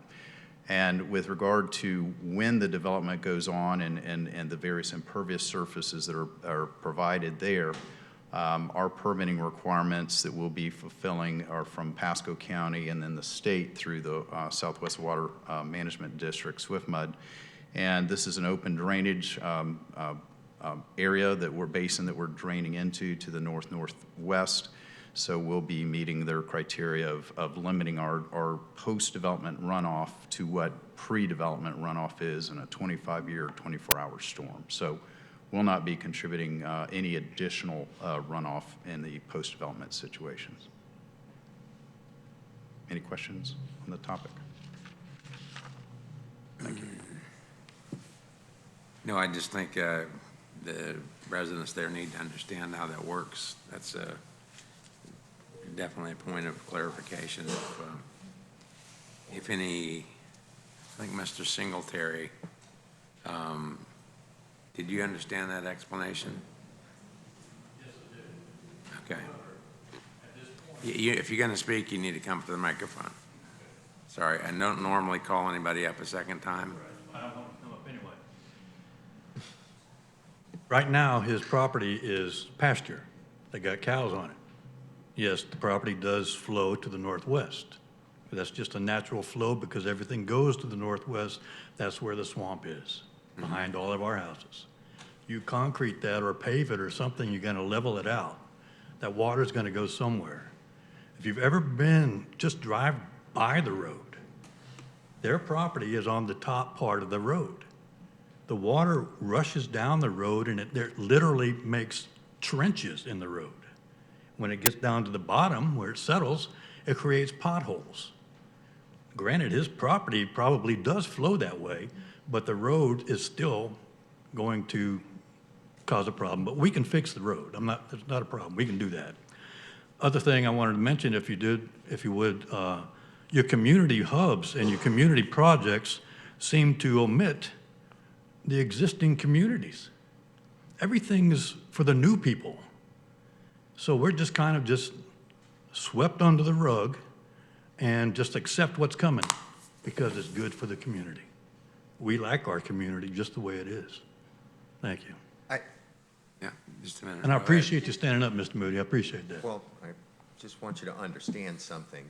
The Planning Commission didn't decide there would be a connected city. The state legislature did, all right? This was forced down our throat.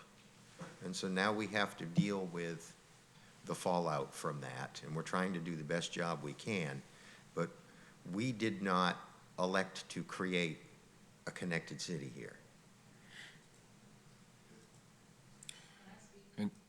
And logistically, it's, where it's located in the county, this is basically the only place that would work, given the access to 75 and the interchanges on 75, which is very difficult to get the Florida DOT to get an interchange. So, this is where it ended up. Okay. Yes, did you sign up to speak? I'm sorry. Can I speak? Did you sign up to speak? I didn't sign up really, but I just have a question now after hearing all of this. Okay, come on up. Come on up. Okay, sorry. I want to try to get everybody's in there. Stacy Johnson, 8945 Overlook Drive, Wesley Chapel. I'm in Lakeside Have you been Estates. sworn? I'm sorry? Have you been sworn? No. Okay, see? You swear from the testimony you're about to give is the truth, so help you God. I do. Thank you. That was wrong hand. Oh, sorry. It was just common, turn that way. My bad. Okay. I live on 8945 Overlook Drive. I'm literally the last house on the left. I have a private bridge you have to go over. I'm that upside down arrow that goes from yellow to black to magenta. The back end of my 3 acres has never, ever flooded, ever had an issue. 2 years ago with the storm, at once my neighbors depleted the drainage from Epperson and Murata, and then we flooded out. I was flooded for 10 days. I have animals on the property, I have kids on the property, and I'm an elderly man that lives with me on the property. We were stuck 10 days, nobody came to help, nobody came down. With all of this new construction being built, I am that northwest corner. I'm next to the swamp, I'm next to those 40 acres, I'm there. I can't take another hit. So I don't know what's going on. I never get any information from anyone. I call the county, call this person, call that person. It's just me down there trying to survive with all those people. So I'm very concerned with all this new build. Literally, I'm the lowest level in the neighborhood. Okay. Thank you for your time. No, it's no problem. I think their expert would be more than happy to spend some time explaining it to you and answering some of your questions. I think you deserve to get that. Barbara, am I correct? Happy to do that.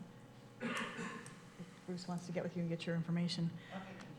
It's important to me that I've answered your questions, so I come back up here just to make sure that I have answered your questions. Anybody had the questions answered? So Barbara, just to be clear, are you asking us to partially deny your variation requests? I'm amending my variation request on the record. Okay. Because you do want to have a property owners association, but only for the limited purpose of your, I guess I'm confused because Good question. the current request is to not have one at all. Are you saying you now want to have one, but only for the limited purpose of? Let me check real quick. Okay. Yeah, good question.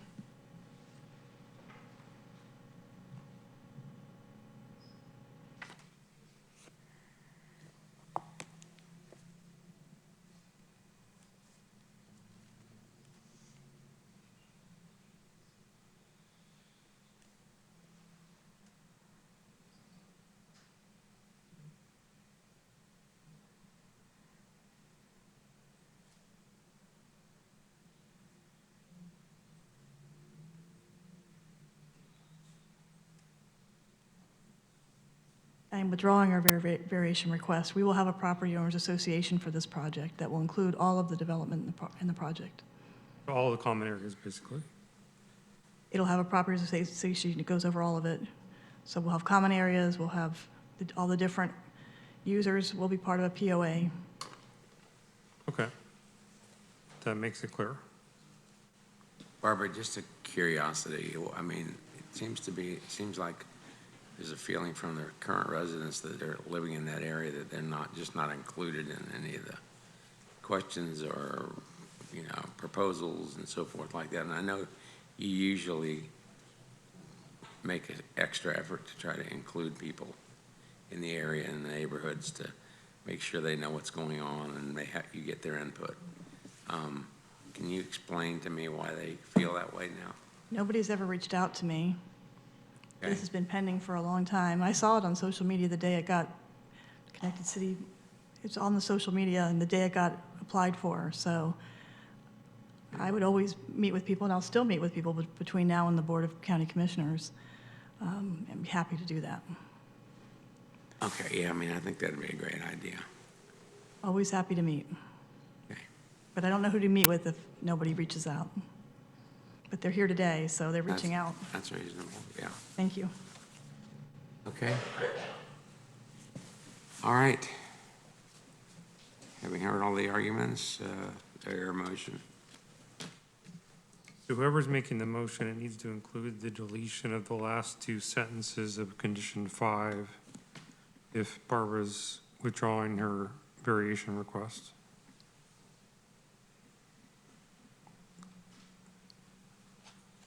That's agreeable. All right. So I move approval with the deletion of the last two sentences of condition 5 as Mr. Goldstein mentioned, and then Also to add the condition regarding the POA and adding a restriction for pawn shops. Yeah, to be clear, condition 5 actually already requires a POA. Okay, so it would be just removing If you remove the last two sentences of 5, you already are requiring the POA. You want to us to add a condition that says that the social gathering area For the will social be a gathering common area in the POA. Yes. That's the condition you want us to add. Correct, yes. As Ms. Wellhite stated on record. So that plus the restriction of the pawn shop as Mr. Moody requested. Second your motion. All right, and we have a second for purposes of discussion. Is there any other discussion? I know, Chris, you were concerned about the school. Well, that was overall connected city, but, You have a satisfactory answer to that? Chris actually doesn't vote on this. yeah, I don't. This doesn't have any residential Concern wasn't really entitlements. related Correct. to this. I don't vote on No, this there's one. lots He of school seemed to think kids that it living on the impacted the hotels school. I pass on my way We don't to care what Chris work. thinks about this one. We don't? The commercial project. I like Chris. Thank you, Chuck. With all due respect, Chris. Yes, I understand. Okay, No, I wasn't planning on voting. okay. Then I'll talk to the other Chris. Thank you for, Unless thank you it's for a tie checking. vote, we don't care what Yeah, Chris thinks. thank you for checking. Then we care. All right, so we have a motion and a second. Any further discussion on the motion? If not, all in favor signify by saying aye. Aye. Opposed, like sign. All right, motion carries with those modifications. All right, thank you. And as you heard, feel free to contact Barbara, people in the community, and she'll be more than happy to meet with you and go over any questions that you may have and listen to any suggestions that you may have. So this is a good time to make your feelings known. She's right there while you can get to her. All right. Okay, what's next? Clark, are you okay with them handling 7 and 8 together? Absolutely separate. You want them separate? Okay. Item PC7 is PDE 260199. This is the Aprilli DA development agreement.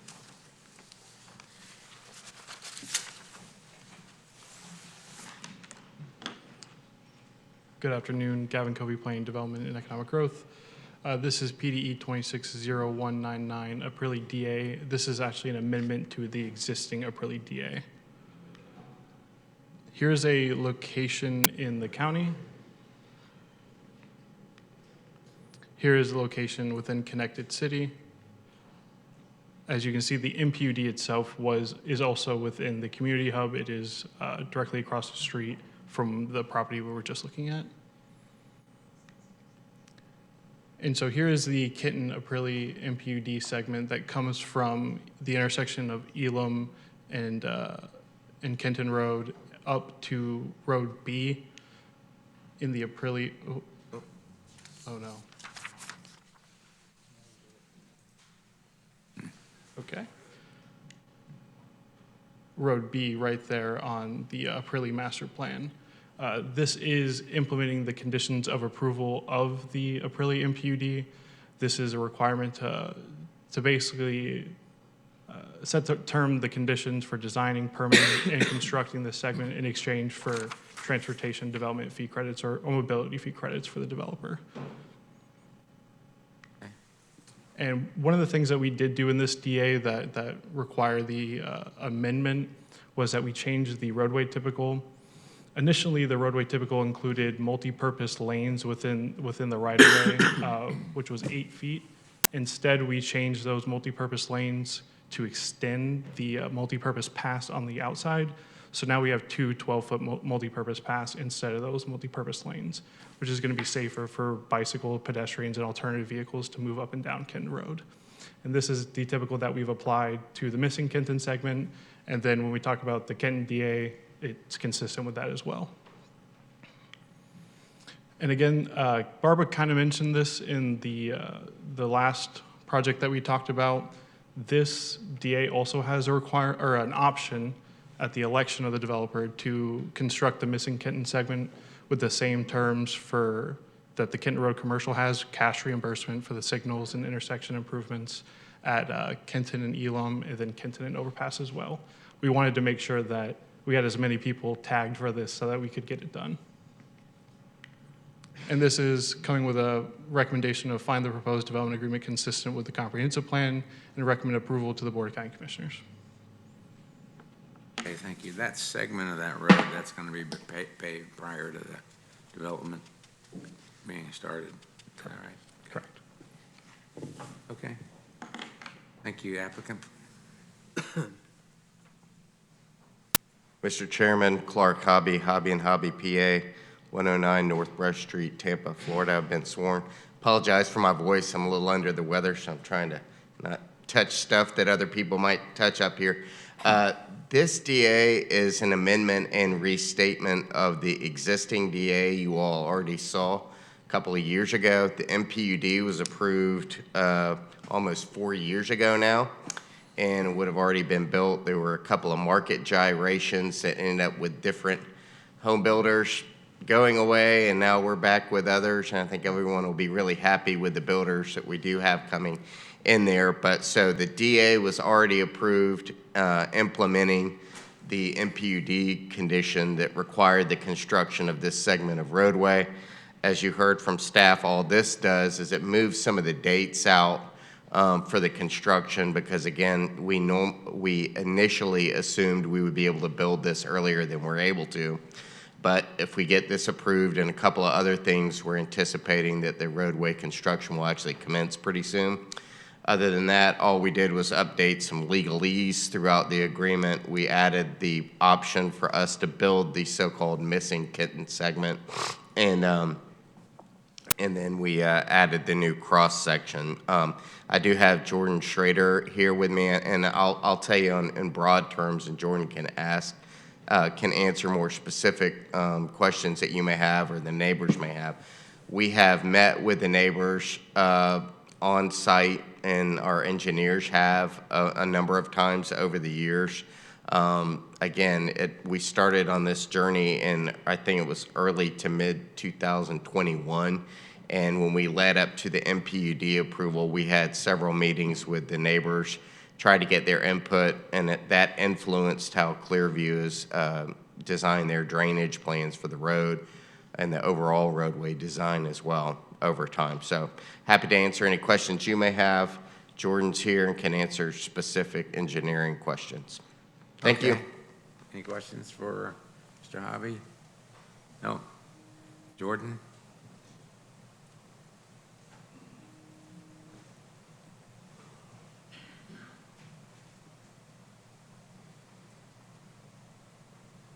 Good afternoon. Jordan Schrader, 3010 West Azile Street, Suite 150, Tampa, Florida, 33609.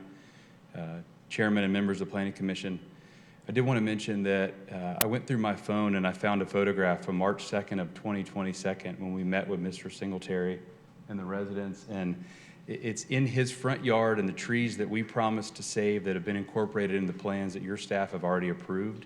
We met with staff. I heard what he said earlier, and he does need to be heard. He has been heard. We moved our silt fence to make sure to save those trees.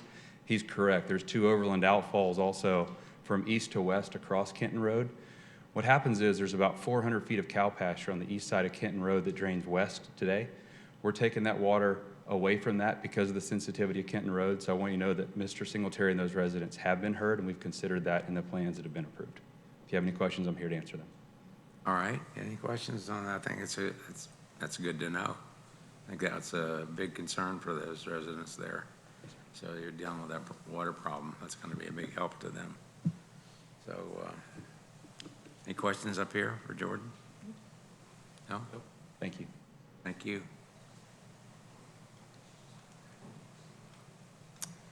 Okay. Mr. Chair, the individual signed up to speak on item PC7.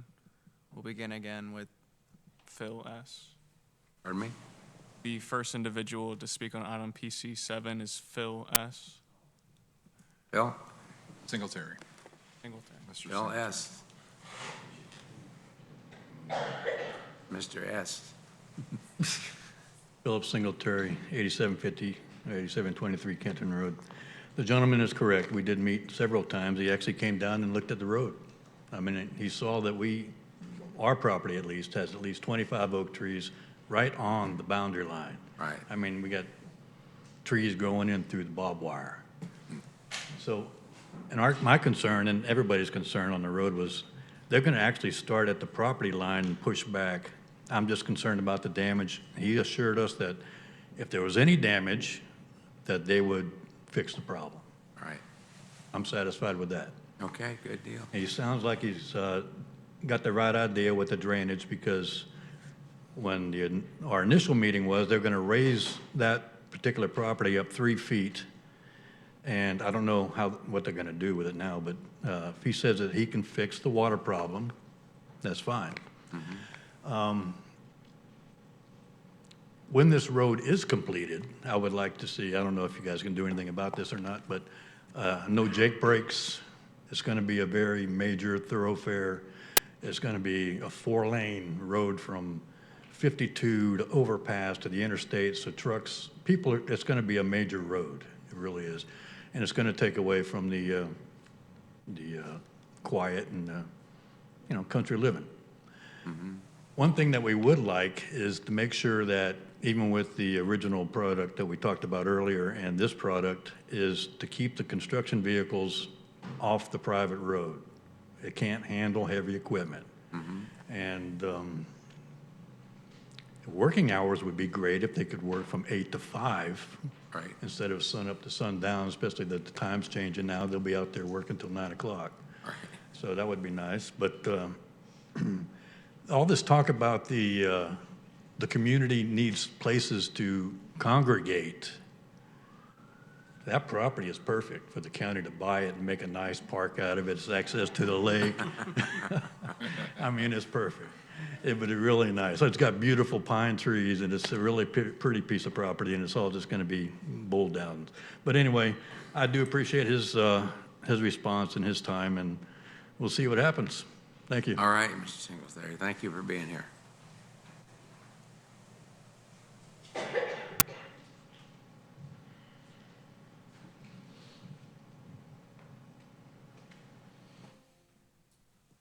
Hello again, gentlemen. Michael Poltorek, 9152 Kenton Road, 33545. I was actually hoping Kenton, the other one, was going to come up first because I have some public praises. Don't fall out of your seat. I have some public praises for Mr. Clark Hobby, and I want to thank him for some things, but it's not about this one per se. Probably only because he's not feeling well. So I guess there's two main things that I want to touch on here, and I kind of briefly touched on it the first time up here to speak. Timing and phasing. And I have the original and updated transportation analysis from the Connected City. We have those. It's from Links and Associates. And the timelines and the phasing for the roads are my concern. And the reason is that with the road plans, even through 2030, this was not going to be a paved road. When we skip forward to 2040, then it was actually going to be a 4-lane throughfare, okay? Not we. The county has approved all of the developments on the north side of this road and this intersection. There's been over 1,800 residences approved that haven't been built yet. They're all, we hear they're coming pretty quick. Those 1,800 and the 8,000 residents of Murata, this is going to be the through road to get down into Wesley Chapel, to get to Epperson. All of that traffic is going to be using this road. What my concern on the timing is if we put in a 2-lane road now, and right now it's penciled in to end with a stop sign, the signalization there at Elam and Kenton is going to be a huge importance. Otherwise, nobody's going to be able to get in and or out. But the other issue is because all of the other developments have already been approved, it's being built. It makes no sense to put a 2-lane road in there when all of the houses are, the majority with Murata are already built, but all of these developments are already approved. Pasco County needs to be a little bit proactive and go straight to the 4 lanes so that in 2 years, we're not all in here tying up your afternoons, telling you about how bad the congestion is, and nobody can escape to get to work or to school. They moved the schools out of the central portion here and moved it out on to the east. And you have to go through this road for all of those students to get to school, and they live within 2 miles of their school. So every one of those students is going to school and back and forth in vehicles. They're not going on bicycles, and it's too close for bus service. So what I would ask of you is for planning to have some discussions proactive, and let's go straight to the 2040 plan rather than a hodgepodge now where the master plan didn't originally expect all of this growth in the Kenton Community Hub area. Thank you. Okay, thank you. Next. Mr. Chair, the next individual is Michelle B.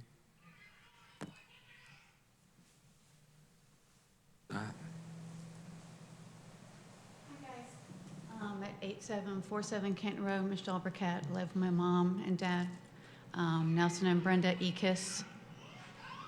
Excuse me just a minute. I'm sorry for that. Where's that coming from? Shame on you. Sound like your wife. Can we get security to get him out of here? Yeah, right? Where's my bailiff? So I want to just agree with everybody else that has mentioned things like Mr. Phil. Is there any way that y'all can zoom that in just a little bit? I have a curious question, and I hope I get paused maybe for this. Do y'all have a pointer or something? So my question is you know how they're going to do the new Kent Road to the right of us? Oh, thank you. I didn't have my readers. Thank you. So they're going. Where am I? Oh, that's crappy. Do you have a red one, like a ding? Okay. So Careful where you point that. You might hurt somebody. Okay, so we live right here, right across from that, right? So this is where they're talking about the new road is supposed to jog off, correct? So if you see right there, see that little piece of our dirt road that's still hanging out? Is that going to be just blocked off, cut off from everybody to use it? Or what are they going to do with that? I'm a little like confused on that. Because why I'm mentioning this is that now we already have four-wheelers, side-by-sides, all these dump trucks, and that's what's going to happen on the other side of us, on the south side, when y'all are going to put the new road to connect to Overpass. We're going to have traffic coming from the north to the south, back and forth. It's going to happen. Me and Jennifer chase people down on these dump trucks, so they go by GPS, and it says, oh, take this road. So that's another one of my concerns, and I hope you do what you're supposed to do. I hope so, because it is really bad. I kid you not. It is awful. The rain, the runoff, and when he says north to west, I'm like, that's usually where it goes, is north to west, so it's right behind our property, right? And then another issue is King Lake, when that overflows. I mean, it's just, we're in a, what Mr. Full would say, a swimming pool or a bowl. We're going to be like a swimming bowl. So those are my two things, is we don't need the traffic coming down our road like we have been having happen, and we have to stop them, tell them not to come down. We have signs, we have, we had to personally put up signs to say no trespassing, residents only. An interesting thing, I did a game camera, right, at the end of my driveway, just to see what kind of stuff we got going, because I can hear it. 3 days, we had 1,000 activities. These aren't animals, these aren't just people walking. This is like cars, dump trucks, flatbed trailers, and we're a single lane road. So you have to think of how much traffic we have dealt with and we have been like swept under the rug about for years, and I'm sick, I'm done, I'm tired of it. That's why my last little talk, I want us to be our own little community, our own little 10-acre lot community. Block us off at this end, the south, block us off at the north, and leave us alone. Because we have dealt with it for so long, too long. You know, I can't even walk my dog anymore. I can't even go walk down our road anymore without people hitting it. Man, they come from the north side, from that skating rink. They come from that. They come from, your county drivers are the worst. We catch them all the time flying. I've called I don't know how many times on them. But I mean, we get so much traffic because it comes from Curly, it comes from McKendree, it comes from Tyndall. Tyndall got a brand new housing area there. So that traffic comes down our road. So we have got to stop it. We have got to block us off somehow so we don't deal with this anymore and we have our own little community, you know? So that's all we're asking. And then this little social space that y'all talk about, oh my gosh, just go to Publix at Innovation Springs. I couldn't even walk in there. There's kids on their e-bikes. Oh, that's another thing, e-bikes. They're flying down the road with their e-bikes. I mean, and then I could just keep going. But Publix, you can't even enjoy Publix. I mean, they're all there. You go in and I'm like, holy crap, is this like a high school? I just walked into it's Publix. So when they talk about social space, I'm like, it's everywhere. And I hate to say before about being transients. I apologize for that. I need to take that back. What I meant is like those type of things that they're going to put in do attract people like that. We've seen it, 7-Eleven down off of Boyert Road. They're all there. I don't know how many things. It's just a lot of mess. It's a big mess. I just hope someone figures something out instead of jumping on it. And I know they have had a plan for this, what they wanted to do on the corner, since I couldn't talk in the previous one because I had times out. They had a plan because we met with Terry, and Terry was act like he didn't know what was going on in that corner. He knew. He had to know. For all this to happen now, we didn't know anything about what was going there, what was going to be developed there. We knew it was sold. We knew it was sold for big bucks. It can be sold for big bucks. Something's going to happen to it. It's not someone just buying it just to live there, you know, and to have their own little space. So there's a lot going on. That's all I have to say. Thank you very much for listening to me. I appreciate it very much. But let me know about that, whoever's doing the road, if that gets dead end, because you know you're going to have a four-wheeler jumping it, you're going to have e-bikes going over it, you're going to have everybody using our dirt road still. So something has to happen there to block us off from everybody. Okay, well, you know the people that are involved in it, in this room. Just pick up the phone. I've never met you before. I mean, I've talked to, like, Terry was the only one that ever reached out with us and had a meeting and said, hey, let's discuss about Kenton Road. What can we do? What's your concerns? You've never reached out. You've never talked to us, so, sorry.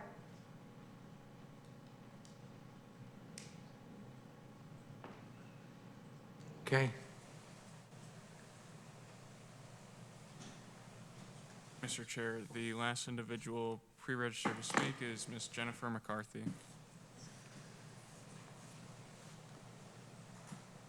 Hello, Jennifer McCarthy, 8819 Kenton Road. Couple things I do, so as long as you keep the trees on our thing too, I appreciate that because there is a little bit of a natural buffer there, so I hope that they're going to do what they say there, as long as as well as the changes in the water runoff. And it's very hard to see, and you don't have to put it up, but the road segment, I guess what I understand is that the golf cart is going to go on the other side. If that's how interested, I think that's great, because when you're walking on Elam Road, people don't like using the golf carts because people are going 60 miles an hour, so they're on the sidewalks, which means that walkers can't be on the sidewalks.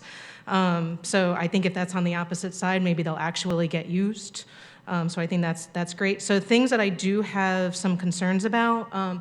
So I'm going to just say what Michelle said, is that right now while we're during construction, this one segment, there's basically all the north side traffic is going to be coming down, and then they're going to be hitting this paved road. So we're having an issue like McKendree Road has currently, where you have partial paved, partial not. The difference with McKendree is that we own our easement, which means we are responsible for our easement. It's not county maintained. It is, when we say single lane, it is one lane. If you're walking on the road, it's very difficult for even a car to get through. So when we have trucks and everything else, so I'd like to have more restrictions on somehow trying to not have construction traffic come from the north and then use this paved side while we're in this kind of limbo with this road. Again, we've been dealing with this for years. It's dangerous. I can't walk. And I walked on Elam until I was getting kicked off by the golf carts. So I mean, it's a whole cycle.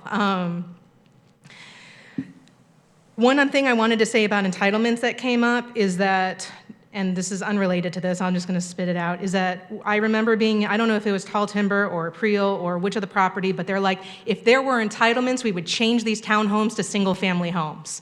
So I guess there are entitlements, so I guess I question like what happens now with the site plans, because they make these comments and nothing, yeah. So I distinctly remember this comment. The other thing I have a question on is how people are actually going to use the additional segment of Kenton Road to overpass with this being a light. So one of the reasons that I thought that segment was needed was because Elam Road, if you keep going down Elam Road, there's a sharp curve, there's a lot of things that go down there, and are people going there? We have a ton of traffic coming from the east on Elam Road now. Are they going to sit in a left-hand turn light to go left, to then go right, to then sit in another light to go to the highway? So I don't think that's how that's going to get used. So I guess I question, why would anybody coming from the north or the east do anything other than continue on Elam Road? So I guess I question a light there, and potentially, I know people are for or against it, but I guess I would question whether a roundabout makes more sense, being able to divert traffic, because people are not going to sit in a left and go down. People are not going to come from the north on Kenton Road and sit through a light to go straight. They're going to take a right to go to Elam to get to the highway. So, I mean, maybe a little bit late in the game for saying this, but we're going to put this there, and people aren't going to use it because they're going to be sitting for extra minutes, and why is anybody going to sit for extra minutes to get where they need to go? The other thing I want to say is that during construction, and I know this probably has, I don't know, during construction I have concerns about dust mitigation of the construction. So I know Tanya on McKendree Road has also these concerns. So I would like to make sure that while they're during construction that we are not bombarded by dust. And I just remember going up Old Pasco Road, and when they were doing that big development north of the thing, these people were just getting blasted. So I'd like to ensure that. And then the other thing was... Yeah, I'm just concerned that our timer's not working. Yeah. Because I think we're given a lot more time than 3 minutes. Well, I have one more thing and then I'm gone. I'm going to have to cut you off pretty quick. So. That's fine. I just have one more sentence. Yeah. Is that also during construction, I have concerns that they're going to block us from getting out of our houses and go Elam Road and route us 15 minutes out of our way every time we want to leave our house. So I'd like that, so if whoever I can speak with about that to ensure that we're able to leave our house. Yeah. So that's it. Thank you. All right. Thank you. Jordan can answer all those questions. Jordan? Would you like to come up and respond? Mr. Hobby's not feeling too good. I'll speak briefly. Most of these, I think, are technical questions that Jordan's in a better position to answer, but I do want you all to know that many of these specific questions were asked of us in a community meeting about 4.5 years ago, and all of our design has taken this into account. And I even have an email from Ernie telling me, I think it was just right at 5 years ago, that the new road had to be completely on our side so that we didn't goof up any of the neighbors over on their side. And it's an interesting thing. There's some easements that exist over some of the property owners over on the west side, but they may one day after we build the new road, they may be able to have a gated area that just serves their area. But we talked about maintenance of traffic and all these issues years ago, and that's all been accounted for. But I'll let Jordan try to explain what he's done. Okay, thank you. And I think some of the questions that were posed too is going to be answered by PC8 as well, so regarding paving to the north. Yeah, good afternoon. I met with Mr. McCarthy earlier, and I missed the lady's name prior to, but I think two of the main questions, one were keeping traffic off of the existing Kenton Road. I think as everybody knows, the existing Kenton Road is not even a private road. It is actually easements on individual lots. So as Clark mentioned, we met at Mr. Worley's house, which is the third largest of the wider tracks with all the residents of Kenton Road. And what we did was we actually moved Kenton Road over. So the road is not pushed up right against the right-of-way. We slid it over so that we could save the trees along the fence line. And then we work with the neighbors because everyone's concerned. I don't want people coming down my Kenton Road. What we learned out there also is there's no formal maintenance program. They're calling Mr. Singletary to use his tractor, and that's how they're maintaining this road, and people are using it daily. So when the new Kenton is complete, this one plus the next segment, obviously all north-south traffic will use new Kenton Road. Okay, everybody goes north-south. What we did with the residents is at Road A, let me zoom into it right here. Don't want that. Here we go. Okay, so at Road A, which is right here, we created a full median opening, and we created a west side driveway accessing Exenton Kenton Road that's basically going to become their own driveway. So they know this. Everyone will come north on Kenton Road, and it's a full median, so they get full movements. And then, again, when Kenton Road is complete, all the general public will go north to south off of their road. The residents will essentially have their own private reverse frontage road, and they can turn off Kenton Road onto their private dirt road that's going to function just the way it is today, what they wanted to try to have that country lifestyle estate feel, but they can get on and off Kenton Road. So we created that driveway at Road A. That's where they will come in and out. And then I'll let the next project in the north speak to how or if that road accesses in the next segment. But I can tell you from the Aprilli project, we work with them to coordinate that driveway location. And once all this construction is complete, the only people that need to use that driveway are the residents, the 10 of them that live on this road here. The second one was, again, the trees and the fence line and the drainage. I think I touched on it a little bit, but we slid the road over to protect the trees. As Mr. Singletary mentioned, what happened is the farmers cleared the pasture, the barbed wire fence still runs through the trees, and they said, look, we see it all the time, you're gonna pull the fence out and lose the trees, so we're committed to leaving the trees that are buried right on the property line and carefully moving that barbed wire so that they have a little bit of that buffering. We also moved the road over, and we're collecting all of Kenton Road and into our ponds on the east. We have that outfall to the west, but we're opting not to use it. We're keeping it off of Kenton Road. We're keeping all of our water that drains into Kenton Road stays on our side. Okay, are we doing anything about construction traffic on that road? So it's obviously, it's a private road. We don't have any restrictions I'm aware of as of right now. All of our traffic is only going to come from Elam Road. We don't have any reason or mechanism to come from the north. All of our equipment, everything, it's a dirt road to the north. All of our stuff, just like Wildcat being built right now, everything is coming from the paved road, from Elam Road to the south. So I can say from our project, all of our access will come off of Elam Road, which is the hard surface that serves us. I can't speak for the project that's up next after ours. I think there were some questions about not necessarily that they wouldn't use that road, but they wouldn't use it at earlier and late hours. Got it. So that might be something you want to think about. There was a question too about dust mitigation. Can you speak to? We talked about fugitive dust, and we had some of the meetings with the neighbors. It's a real concern. We have notes in our plans that have been approved that speak to fugitive dust. We'll continue to reinforce that before we start construction. The county's gotten a lot better at policing fugitive dust, so I will ensure that the notes and some of the restrictions in our plans stay in place for fugitive dust. So. Yeah, you just wet it down or water it down, yeah. It's always in January. It's a certain time of year, and it's when the wind blows from east to west. It's when a drier period, so we'll stay on top of that. So. All right. Any other questions? Any other items you want to speak to, Clark? Okay. Okay. If there are no other questions, do I hear a motion?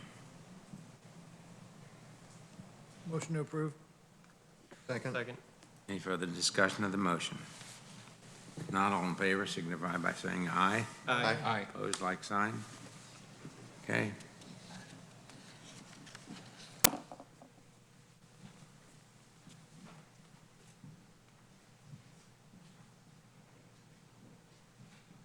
Mr. Chair, Patty's assured me the timer is working, but I'll keep a timer on my phone to keep her honest.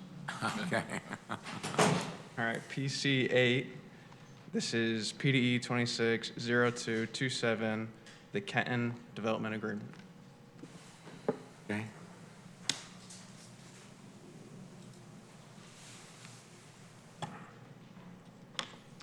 Gavin Covey, Plain Development and Economic Growth. This is the last time you'll see me today and hopefully for the next month. So Oh, that's too bad. this is PDE 260227 Kenton Development Agreement. Here's a location within the county. It's very similar to the previous project. Location in Connected City as well. As you can see, it's a little bit north on Kenton Road from where the Aprilli MPUD was approved, still within the community hub that we've been talking about. So like the Aprilli DA, this is the DA is a requirement of the MPUD conditions of approval to design, permit, and construct this portion of Kenton Road. So you can see where the Kenton developer is picking up where Aprilli is leaving off, extending north all the way up to the northern property boundary, building a roundabout here, and then connecting over to the existing Tyndall roundabout. This is an alignment change from what is within our current master roadway plan that was approved by the county engineer. We wanted to make sure that we were using as much county right-of-way as we could for these roadway improvements. And I do believe that Mr. Schrader mentioned again, the driveway access to the private residential road for this project, if it's going to work. Okay. You can see another access point just about here that'll connect to the existing residential Kenton Road. And then again, another access point right there for the residents along King Lake. Again, it's the same modified typical that we talked about with the expanded multi-purpose paths on the side, both 12-foot, just like the Aprilli, and being consistent with the other two DAs, or the other two roadway projects we've been talking about. And again, we wanted to make sure that we tagged a third person for the missing Kenton segment to make sure it got done. So at the developer's election, if the Kenton Road commercial doesn't go through, we have another backup that could potentially construct this road. All right, good, great.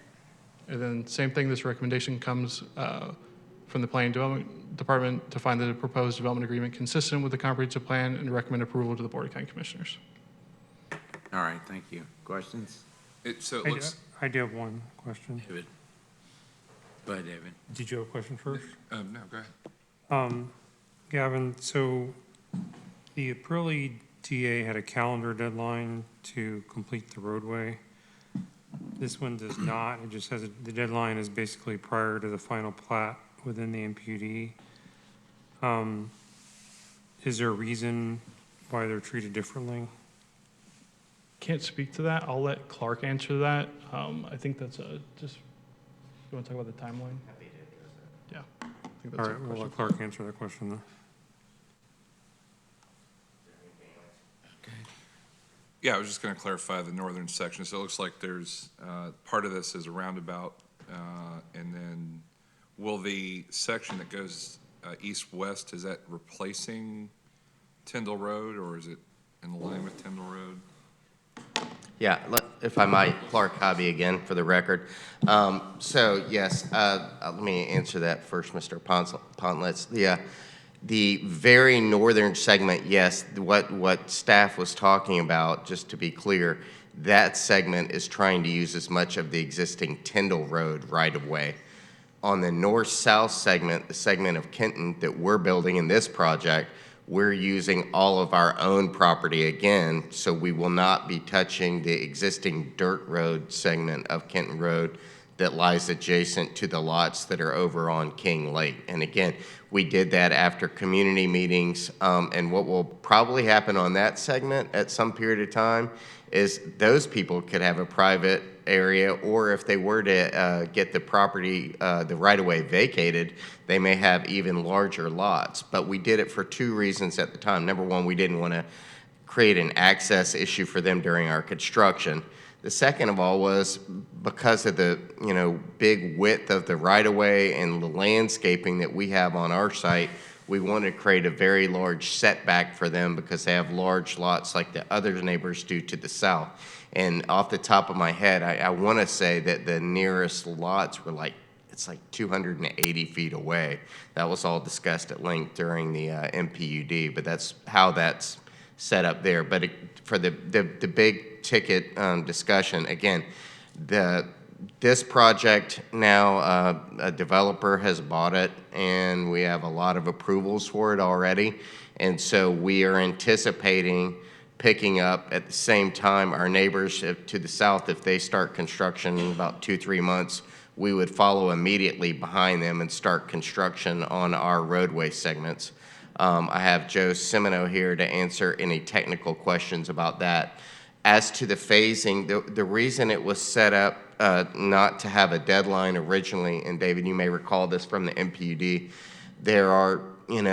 there's likely to be, at least what I know, more than one phase of this road. We're probably going to go up close to where the first wetland system is in a first phase, and then come back and have subsequent phases to that. And it wasn't entirely clear when the northern area was going to be developed. And that's why that was put that way in the MPUD. So all we did was follow the language that's in the MPUD about it. The reason the one to the south had the timeline when we originally did it was we knew it had to be built so that this project could have access ultimately down to Elam. Unless the southern one goes first, we have no access other than to hope someone else builds another segment of Tyndall to us. So that's how that started. Again, I have Joe here to answer any of the technical side, but we did have community meetings on this thing, and Joe went out there a couple of times afterwards and talked to our neighbors, because on this segment, there was a lot of, even before the hurricanes occurred, they were having observable lake level rise. And, we're all very sensitive to that, because it's easy for folks to be worried that, hey, maybe something happened at Epperson that changed my world. And we want to make sure that we were understanding what the baseline was that we needed to be engineering off of going forward. And we also want to make sure, and Joe was very good at educating me and some of the neighbors about where the water's going from the lake. Did it ever discharge up into our project and through it? And what I understand from Joe, and he'll probably tell me that I'm not saying it correctly, but basically there isn't an existing workable discharge from the lake over there based on where the height of some of the pipes are occurring. It has to basically go through everyone's house to get up to the point that the pipe could work. And it's just, I think there's about a 3-foot difference that Joe explained to me. So we're really in a different basin than the lake, but we're very sensitive in making sure that we're taking all of our drainage from, most of it collects and starts around the southeast corner, and then it runs up through the large wetland system in the northwest corner and then out to Cypress Creek. But other than that, happy to answer any other questions you may have. Clark, just to clarify, because I don't have the MPD in front of me, but I don't know what's going to happen to the timber or whatever property to your northwest, if that's ever going to get developed, but hypothetically, because they need this road for them to develop. If you all weren't ready to build the northern piece, does your MPD require you to at least dedicate the right-of-way if they needed to build this piece? Yeah, it has the typical, if you guys call us within 90 days, we have to You have to dedicate give us the right-of-way and they can build it. Right. Okay. All right, thank you. All right, thank you. All right. Does anybody need to speak that hasn't had a chance to?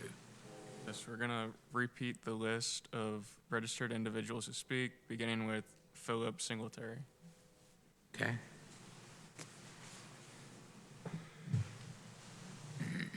Mr. S. Philip Singletary, 8723 Kenton Road. Just a few things on this. One, I think the original plan was they were going to make an exit and an egress, or a road that connected the new Kenton with the old Kenton, so that the people that lived on the old Kenton could have access to the new Kenton.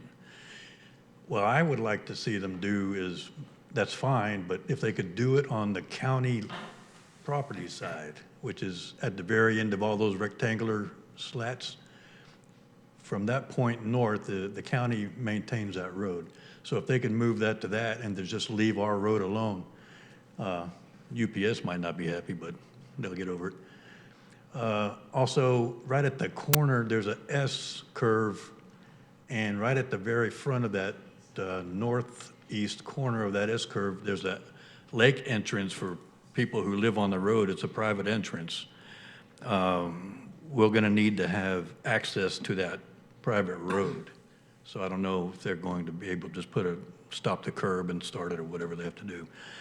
And my neighbors to the north, I don't understand if this road is going to be on the county road, on the north part. Are they going to, do you know?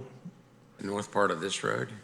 Where Aprelli stops building and the next company comes in. Are they going to build the Kenton Road that goes straight into the dirt road Kenton? I think they said that they were going to put it on their own property. Where is their property? West of the existing Kenton? Is it on the west side of Kenton? On Fos's property? The 150 acres there? Yes. Yeah, that's where it is? Okay, cool. All right. Sounds good. Thank you. All right, thank you.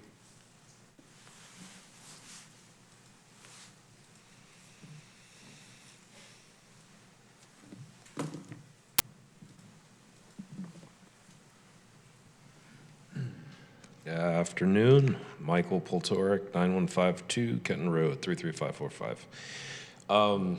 Just a couple of things. First off, Mr. Hobby, thank you. The developer that's taking over the north part of this reverted it back to the original plans, which was the neighborhood center. Shopping, grocery, gym, and the very tall apartments in the middle of all of this went away. So we're very grateful for that. Thank you.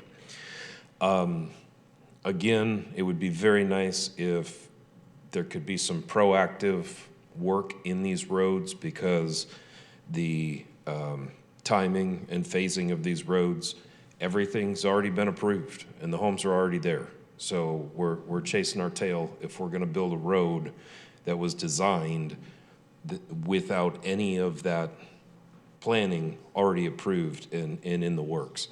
This road technically can't come fast enough, because it is not fair that all of these residents that keep up this single lane dirt road that is on their property, we all are the ones that have to clean the trees, clear the trees, keep the road up, and it's not fair to those homeowners to have all of the inadvertent construction traffic driving on their private property to get through to Elam. So, some proactive talk on the 4 lanes right away would be fantastic. There was one request that we did make that I guess it wasn't feasible for some reason, was to move the entrance onto the existing Kenton further up so that it was balanced for all of the homeowners on the east side. And that I would love to be able to have that discussion.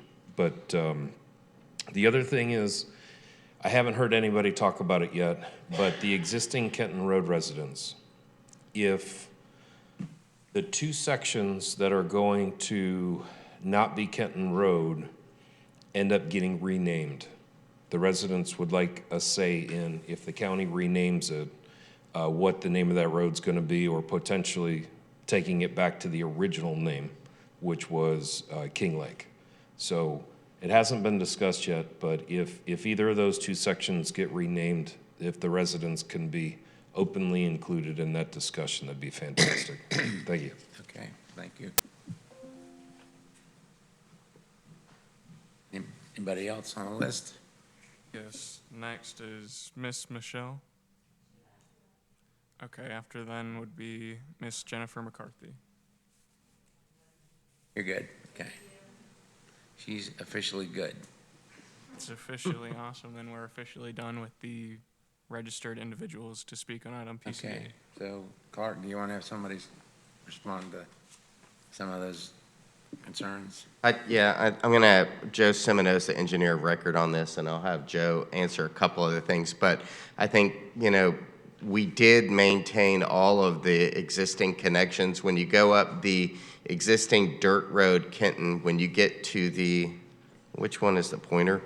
Let's see, this one, yeah. When you get to the northern end of the Aprilli project, there's like a 90-degree curve right there in the existing condition. We're not blocking any of those people off because that's how the people who live to the south and to the west have to get to their property. So that was something we talked about with staff and with the neighbors eons ago. That's being maintained. And again, what happens here is, you know, the curb cut right here that was just brought up, that's already actually been approved. We have approved construction plans for that, so that's already pretty well baked. But the idea up here is the existing Tyndall's going to come over here, and the reason for the roundabout is to create a functional new access point to the existing Tyndall to bring it across here and connect with Kenton. And that didn't really occur in the previous plans. So I really feel like, you know, again, we've heard all these same comments before, and that's why we met with the neighbors years ago to work all this stuff out. If there's any technical questions that you have for Joe about it, he can answer them, but I think most of these things we've already baked into the plans all along. Okay, great. Right. Maybe a better question for staff, but do you know if the vision this is not regarding your property, but do you know if the vision is to extend that section that you're building to the west towards McKendree? So it's basically due west. Well, I forgot one other thing I was going to say. Our Mr. Polterak was talking about, you know, maybe we should build 4 lanes now. I don't want to speak for Nick, but we have talked about this both on McKendree and this project, and I think, not to put words in his mouth, but he feels like we need to see a lot higher traffic volumes before we 4-lane either one of those roads, and we are building McKendree, the first big segment of it right now for the hospital, and it's going to have it has a small gap now that we need to figure out so that there's no more dirt segments left. When that gets built, you know, I imagine that's going to take a lot of the traffic off of this area. But also, and Joe was reminding me of this, on this project and the one to the south, they've been designed to build the outside lanes, and with the new cross-section that staff asked us to work with, it's going to be very easy for the county or some other developer to come back later and build 2 more lanes on the inside. That was part of the reason for the redesign that staff wanted. We avoid a bunch of the curbing and stuff that would have been more expensive to take out when lanes 3 and 4 are later built. So, I'm sorry. Yeah, it may be better for staff because it's not really for your project, but I was just curious if that's the vision to go, continue going to the west. Yeah, the county owns the property in the intervening segment to get from there to McKendree. So, yeah, I don't know when staff plans on building that or if another project's obligated. I'm not sure. Thank you, Clark. Okay, if there's anything else, any questions? Okay, yeah, I got it. So the white line there, that's kind of the vision there for Tyndall to be straight.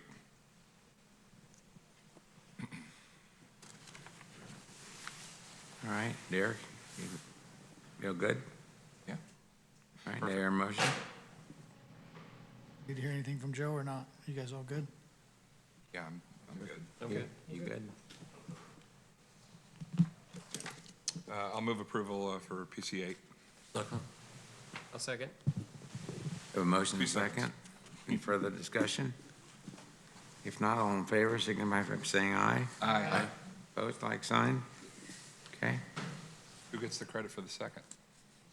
Me. The second? Matt seconded.